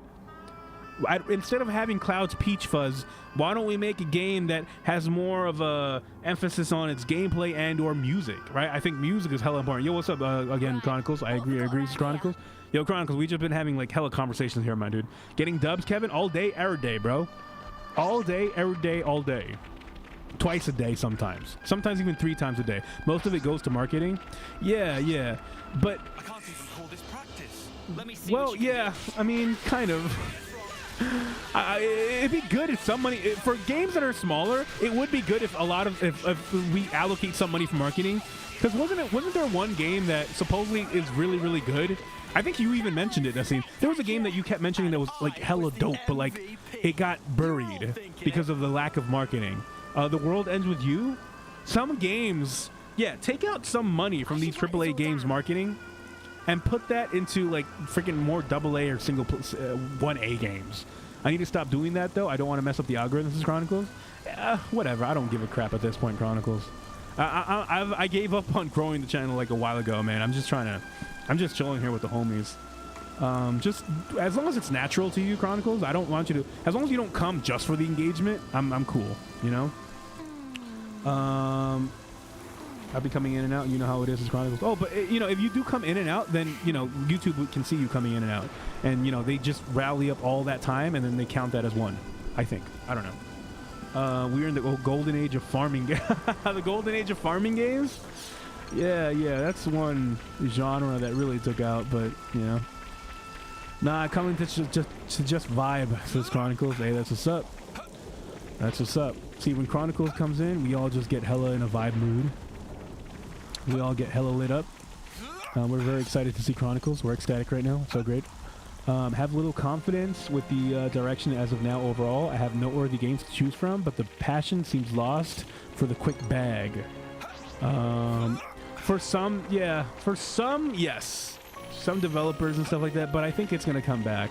I think, again, the leaders of the market, you know, the guys that make the damn consoles, they have to kind of be in their A game. We can't have just Nintendo be all up in this ish, you know? We can't have Nintendo just bringing out bangers. We have to have the rest of them bring out bangers too, you know? So, you know, we all mostly play Nintendo, but we do got to be rooting for PlayStation, you know? We got to be rooting for PlayStation. We got to be rooting for Xbox. We got to be rooting for their games and their first-party stuff to be really good. That makes healthy competition. I'm telling you, bro. Eventually, yo, Nintendo gonna get lenient. Nintendo's gonna get lenient. They're making a hella bank. People just are gonna be buying their games. Eventually, the quality is gonna go down because they don't have to worry about it. And that's kind of like the nature of business. If you're putting a lot of money and effort into a quality product, and people are buying it, and they keep buying it, little by little, to up your profit margin, you kind of like, you know, maybe you put in a little bit less quality and less money, right? And then if you notice that people are still buying it, then all right, then maybe you push the boundaries a little bit more. Maybe you do a little bit less quality and less money into that again, right? By the way, you cheating with Teach. I got Teach recently. He's good, right? Yeah, hell yeah. I'm exploring. I'm covering my map right now. I'm trying to get as much uncovered as I can right now on this stream, so I can be able to look at my map afterwards during on my own time. And then next week we're gonna get to the end of Chapter 5. I feel like Nintendo isn't like that though, says Chronicles. In what sense? Like lenient, or like they're too like Nintendo is bringing out bangers right now, Chronicles, right? From a variety of genres. Hell, these next few months are going to be, there's game after game after game. But I do think that eventually, like, they'll put effort in they'll put effort. Nobody knows how much money, no matter how much money they get, says Chronicles. I don't know. I think that listen, I can't, nobody's perfect, right? In my opinion, I think it works like this. You eventually put you make your games a certain amount of, you make your games a certain quality. They sell. They're very good quality. They make good profit. People are very happy with the products. The next time, if you want to make more profit, which you're always going to want to make more profit, you either up the value of the game, like you go from 60 to 70, or you maybe lower the quality of the game a little bit and you invest less in the game, hoping that the people that bought the game before are going to keep buying the game. So if people keep buying the game, and then you know, and there's no other competition, then the quality of that product is slowly going to go down, right? Because I think that's just that's what companies mostly do, right? They eventually get lenient, they get too comfortable, profits stay the same or keep going up, and then they're like, hey, well, how can we make this better? Do we really have to invest in this marketing? Do we really have to invest in an extra time for these employees? Now we don't need it. We can just have the employee for a little bit less time, you know? It's okay, just wrap it up, guys, wrap it up. We can sell this. We're Nintendo, we're gonna sell it anyways, right? I don't want that to happen, and I think that, you know, inevitably that stuff does happen. Thoughts on the remake for Horizon? All right, also, that's another thing. What's up with Horizon? Is there a remake for Horizon? Totally needed. Sly who? Gravity what? Nah, we need a remake of a 5-year-old game. Okay, I thought that was a joke, or I didn't quite understand it. I saw something like that on Twitter. What is happening? Is there legitimately a remake for Horizon? Like, for real, for real? What is it? What is...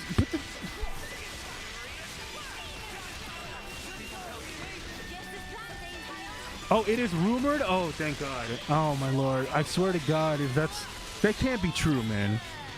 They can't be... Well, it is rumored to be... Okay, it is rumored. All right, so it's not completely true yet, but I can see that happening, though. It's not like that they don't put effort, but they do get complacent. Yeah, complacent. And think consumers will pay for the same market that happened with the fad. Example, Wii to Wii U. Yeah, exactly. And that happens. I don't blame them, right? Completely. But yeah, complacency is something very common that happens once a company does very well. It is rumored, but a lot of industry folks are corroborating it. That's so stupid. That is so stupid. Oh, they're so bad, man. That's not good, man. This is not good. That is not good at all. Legit, that is... Bro, PlayStation, I feel bad for PlayStation, like, for real. I legit feel bad because that's not cool. That's just not cool, man. Why would you remake it? The game looks great. The game is relevant. It's 5 years old. Is it 5 years old? They're just redoing what worked with The Last of Us. And The Last of Us didn't have that much of a change. You know, this stuff is probably... Wait, let me check my map. Go and make sure I go in the right direction. This stuff has already been hella pre-planned, you know? What's over here? Oh, this is a door, I think. I'm gonna uncover that later. What's over here? Let me go over here actually real quick. The Last of Us remake was rumored and became real. The Horizon came out in 2017 before Breath of the Wild. That is so... I saw that and I thought it was misreading or people were just talking, but that's ridiculous, dude. That's insanely stupid. That's really...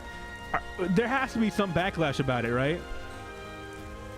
Horizon came in 2017. You cannot be serious. Sony had so many dormant franchises they can remake. Why are they remaking a 5-year-old game they already upgraded on PS5? I don't know what to tell you, man. Legit, I don't know what to tell you, bro. I don't know, man. I don't know what's happening there, man. Somebody needs to get fired or something, bro, because that's what happened. Yo, Twisted. Not gonna lie, man. I had high hopes. I've been having high hopes. I've been thinking, yo, Sony's gonna bring it back. Sony's gonna bring back Twisted Metal, Sly Cooper, make another Ratchet and Clank. They're gonna bring back variety, bro. I'm like low key with that news. I think I might be wrong. I think I might be wrong. I think that Sony's lost. I think Sony's not there right now, bro. They already did it with The Last of Us. I know, it's so... But... Oh, man. How much did that sell?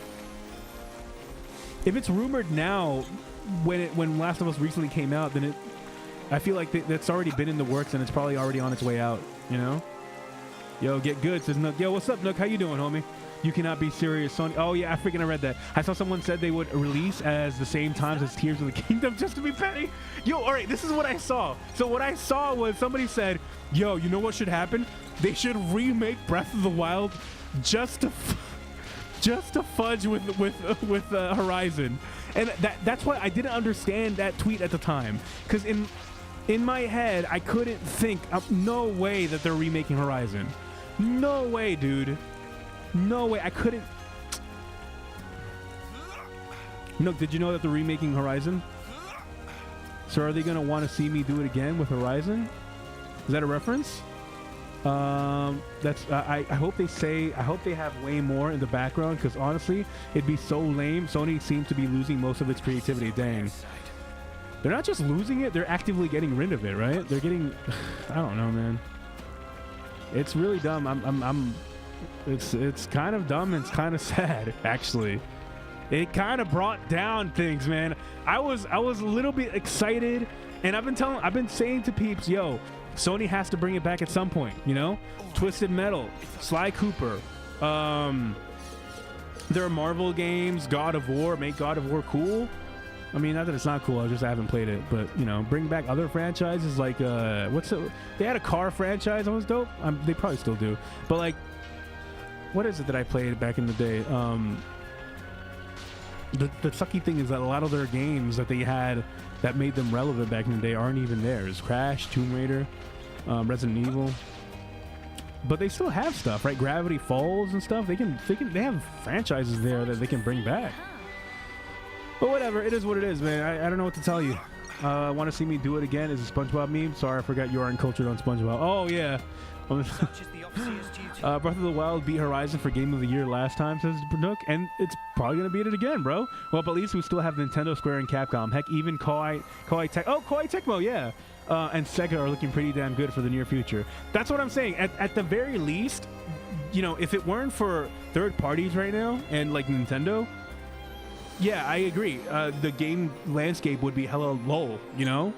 But I do like that, you know, these third parties, and the reason these third parties are being consistent is because they were really falling behind before. Capcom was on the brink of just not existing, you know? Square Enix probably too, right? Nintendo, all of these companies that are doing well, except Sega, they've been consistently sucking, right? To the verge of bankruptcy or being bought out or just like being forgotten. But now they're back. They have their IPs. Now it's the other way around. Now PlayStation, Xbox, Nintendo, now well, not so much Nintendo, but PlayStation, Xbox as devs, they don't have much. You know, now they're the ones that are being stagnant. Except they can't go bankrupt because they're the ones that have the base. They're the ones that provide the consoles. So at least they have that going for them. I'm wondering, I don't know, I'm not too aware, but how much money does Sony make from their consoles and Xbox? Well, Xbox has Game Pass, so they make money off of that. But what does Sony get money? Like, how does Sony make money? Man, Koei Tecmo has been on fire lately, says GT. Yeah. Resident Evil 7 and Monster Hunter. Oh my god, my eyes are kind of... maybe I should wear glasses. Resident Evil 7 and Monster Hunter World saved Capcom. Yeah, Monster Hunter World is what saved Capcom. Before those two releases, they had mad issues. I know. Yeah, I know. Monster Hunter World is what saves Capcom, definitely. And then Resident Evil 7, but, you know... Whoa. I'm seeing everything in HD. Oh my god. Oh my god. Is this what it's like to see? Oh my god, Dacian, I haven't seen you in so long. Before those two releases, they had mad issues. Yeah. They had mad issues connecting with people. You know, they had mad issues connecting with their base. But they're being brought back. Thankfully, all these guys are back. Sony's whole thing is PlayStation now. PS3 low-key saved the company after most of their projects failed. Wait, let me get to this thing. Yeah, it sucks. That sucks. at the very least, Nintendo is unique, you know, in what they do. They do the Labo stuff, they do the motion controls. I don't know, man. Xbox and Microsoft has tons of other stuff. I don't think they care. Yeah, I think they care. It's just, you know, they have more freedom to experiment and be more bold in whatever they're trying to do. And by bold, I mean Game Pass. You know, Game Pass, I think Game Pass was pretty bold, I think, when that first came out, right? The Netflix of games. Game Pass is pretty good. I think Game Pass is a good thing for the industry. So they have the money to burn on that, and that eventually probably is going to be the future. But I don't know. I don't know what Sony has. I guess the PlayStation, just the PlayStation. Because Sony's like, it's not just a gaming company, right? It's like Sony's got their phones. They make a lot of money from their phones, TVs, and stuff like that. But they're not as big of a company as like an Xbox, and not as consistent and reliable as a company as in terms of gaming as like Nintendo. Capcom did what Capcom wanted to do and almost failed. Now Sony's more concerned about money than the products and services people want. Jim Ryan is a cancer, and if he isn't outed, it will get worse. I agree. I think that he's you know, in the sense that he's a cancer to the industry. Maybe. I think at this point maybe you can start making that argument. Cancer in the sense for the industry. You know, I don't like him as a person. I don't know what the fuck he's like, but yeah, I think that if they keep doing this stuff, these remakes for no goddamn reason just to get more money out of people, and people are gonna pay for it, right? Like, you know, people. Is there sales numbers for The Last of Us 2, The Last of Us 1 remake, or no? I guess Sony also has movies. Oh yeah, their movie business is really big. They're one of the top movie people, right?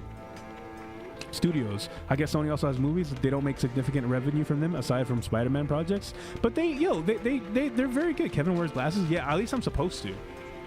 I'm supposed to be wearing glasses. I just don't wear them often. My eyesight was kind of blurry right now, so I decided to wear it. It was the PlayStation that saved Sony. Sony was near bankrupt before the PlayStation release and helped bring them back. Yeah. Now at least they have other stuff, right? But still. Oh man, I understand when people say, I still think that the gaming industry is great and vivid and vibrant right now, but you know, it's very sad. What else? Yo, look, I'm gonna repeat what I said before. What I said before is, like, even though, you know, we got our third parties, even though the industry feels like there's a lot of game after game after game, I think that the industry is very healthy right now. But in order for us to feel energetic about it, I do think that we have to root for all three of the major console peeps, right? The major head honchos of the gaming industry: Sony, Nintendo, Microsoft. You know, I feel like we have to root for Sony. We have to root for Xbox. We need to have that competition to make sure that Nintendo doesn't get lenient and complacent. We need to make sure that Sony's vibrant and they're putting out their bangers as well. We can't just be relying on third parties. Right now we are. Right now we're relying on third parties and freaking Nintendo. It's not a good look, but you know, they gotta be. We gotta feel that energy in the industry, and the showman people are Sony, Microsoft, and Nintendo. They gotta put their best foot out there, and they're probably not gonna be able to do that until people actually start not buying their stuff. You know, the Rift mechanic could easily be done on a PS4. So Ratchet & Clank is so far the only game on PS5 worth getting the console for. Yeah. And yeah, I think the Rift thing was greatly exaggerated, is what I heard, right? It feels like they could have done it on the PS4. Japan, I mean, they probably could have, because like it's still early. Like, it was one of the first games that came out for the PS4, right? Japan has basically given up on Sony because Sony gave up on Japan. Nintendo has cornered the Japanese market now. I own all consoles. I play them all. If Nintendo was pulling the ish Sony was, I'd be mad at Nintendo to buy Nintendo as the one making the effort to put out games and please fans. Yep, I agree. Like, I don't think that's a fanboy thing to say. I think that's just kind of facts. You know, it is fact that Sony is not worried about the Japanese market. It's fact that Microsoft doesn't have IPs out there. They don't have first-party games. You know?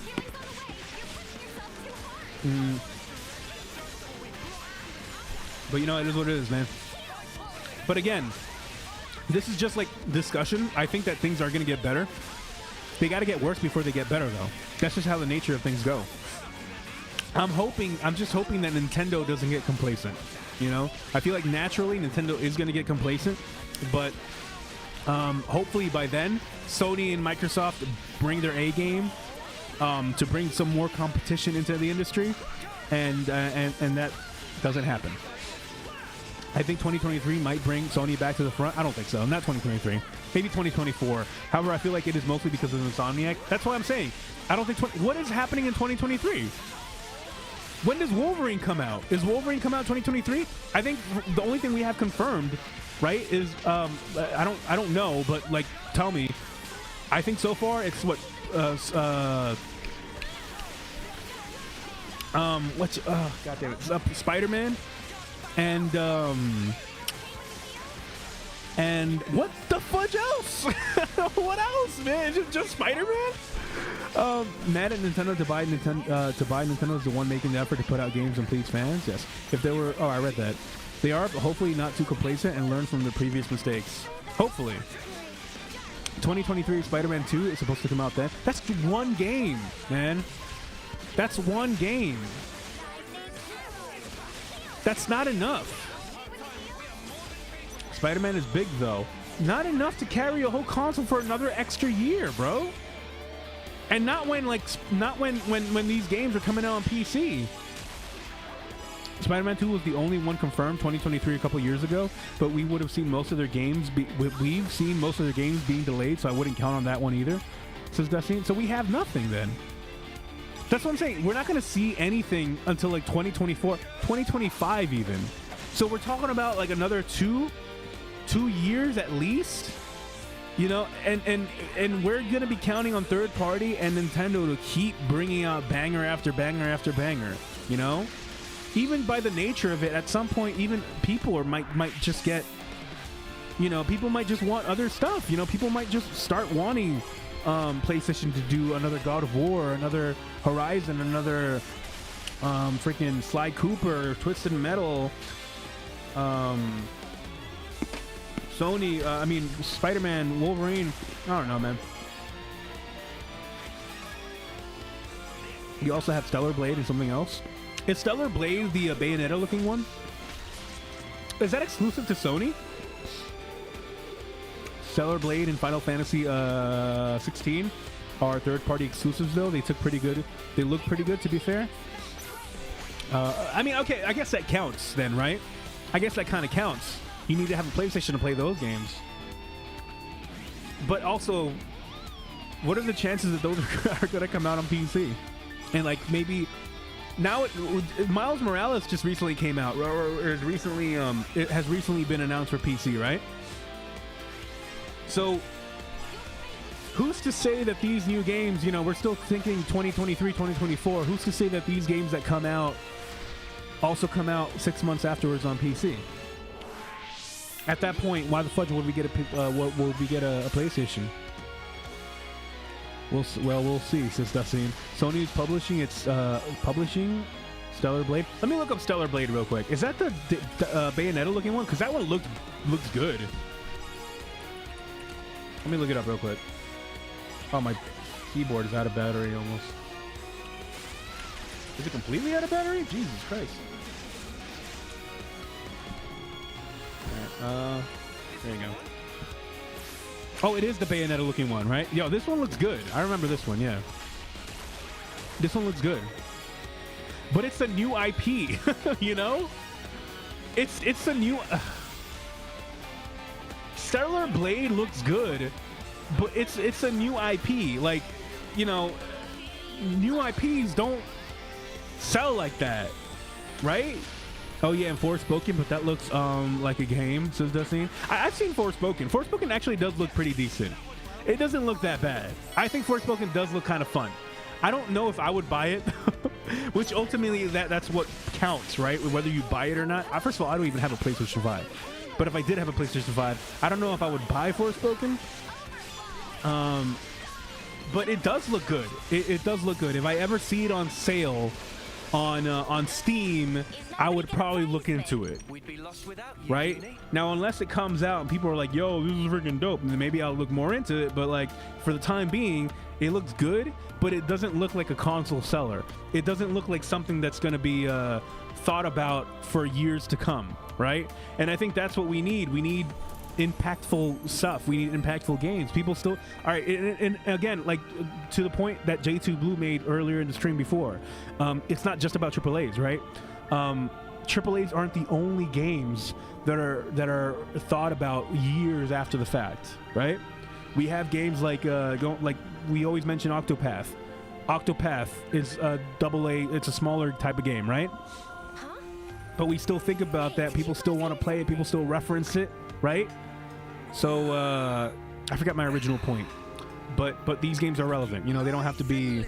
They don't have. They're still spoken about because they made an impact in some way or another. I don't feel like Forspoken looks like the kind of game that's going to make an impact. You know, it just looks like a game, I guess, like what Destiny said. But it still looks good though, right? It still looks pretty.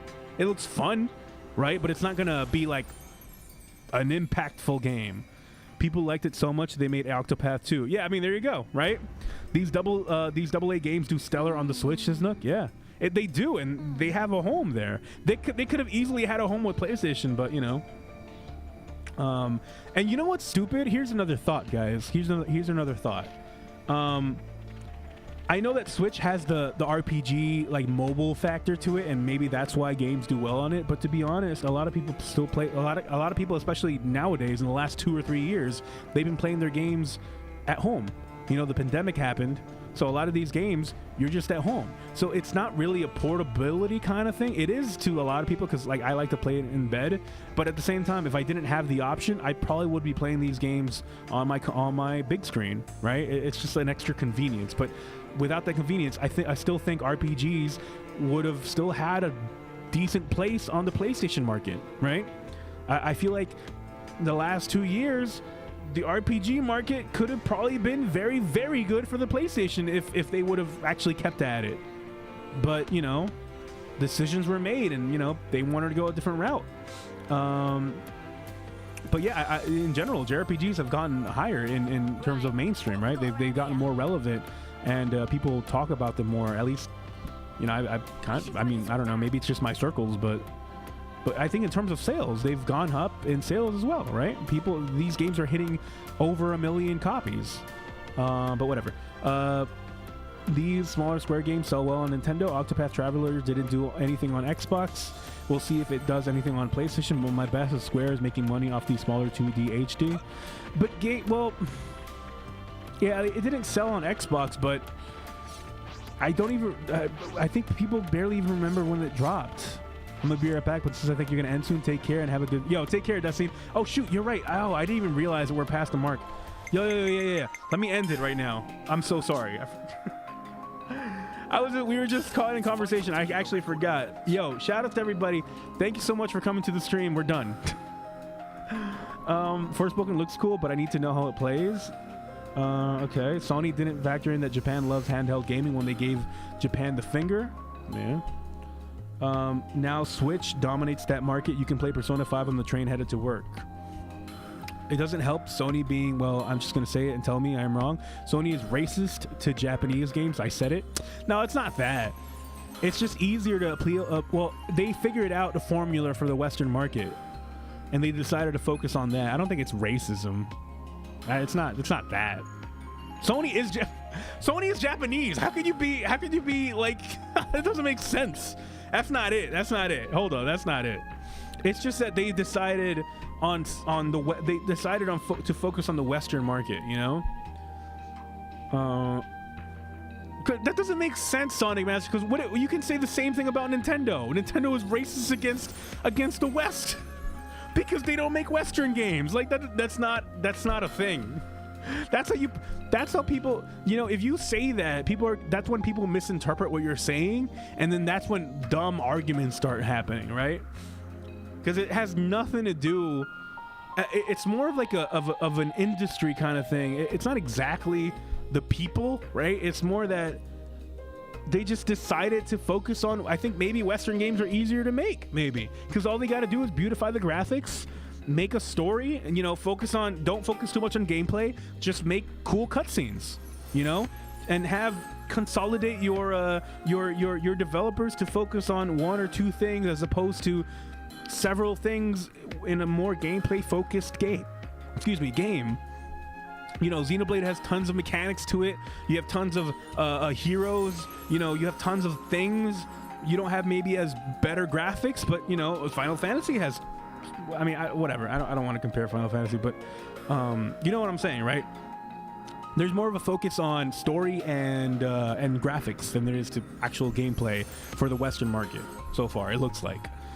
But anyways, yo, shout outs to everybody. Thank you so much for coming. Don't forget to click that like button. All right, guys. I am the Spy. How you doing, homie? Spy. We're just gonna end up right now. I'm gonna be on the Discord and, you know, freaking chilling out there. So shout outs to you guys. Thank you so much for coming by. My boy Sonic Master, good conversation. Nook, good convo. J2, good combos. Everybody, thank you so much for coming by. My boy Dasin, I'm sorry I didn't play any intros. I completely forgot. We got too invested. But it was a good stream. Good stream. Thank you, Rufus. Yo, shout out to my boy Rufus. Shout out to all you guys. They eliminated multiple Japanese projects, and if an indie Japanese game shows a little bit of boob, it gets banana. It gets banana. It gets banned. It needs to be changed. But The Last of Us 2 has a flat-out sex scene. Yeah. I don't care too much about The Last of Us 2 sex scene. I think it's all right. I think it's fine. I don't care too much about it. Anyways, great stream. Yo, take care, Sonic Master. See you, J2 Blue. Do intros now. No, it's too late now. I'm gonna head out. Yo, take care, guys. Peace.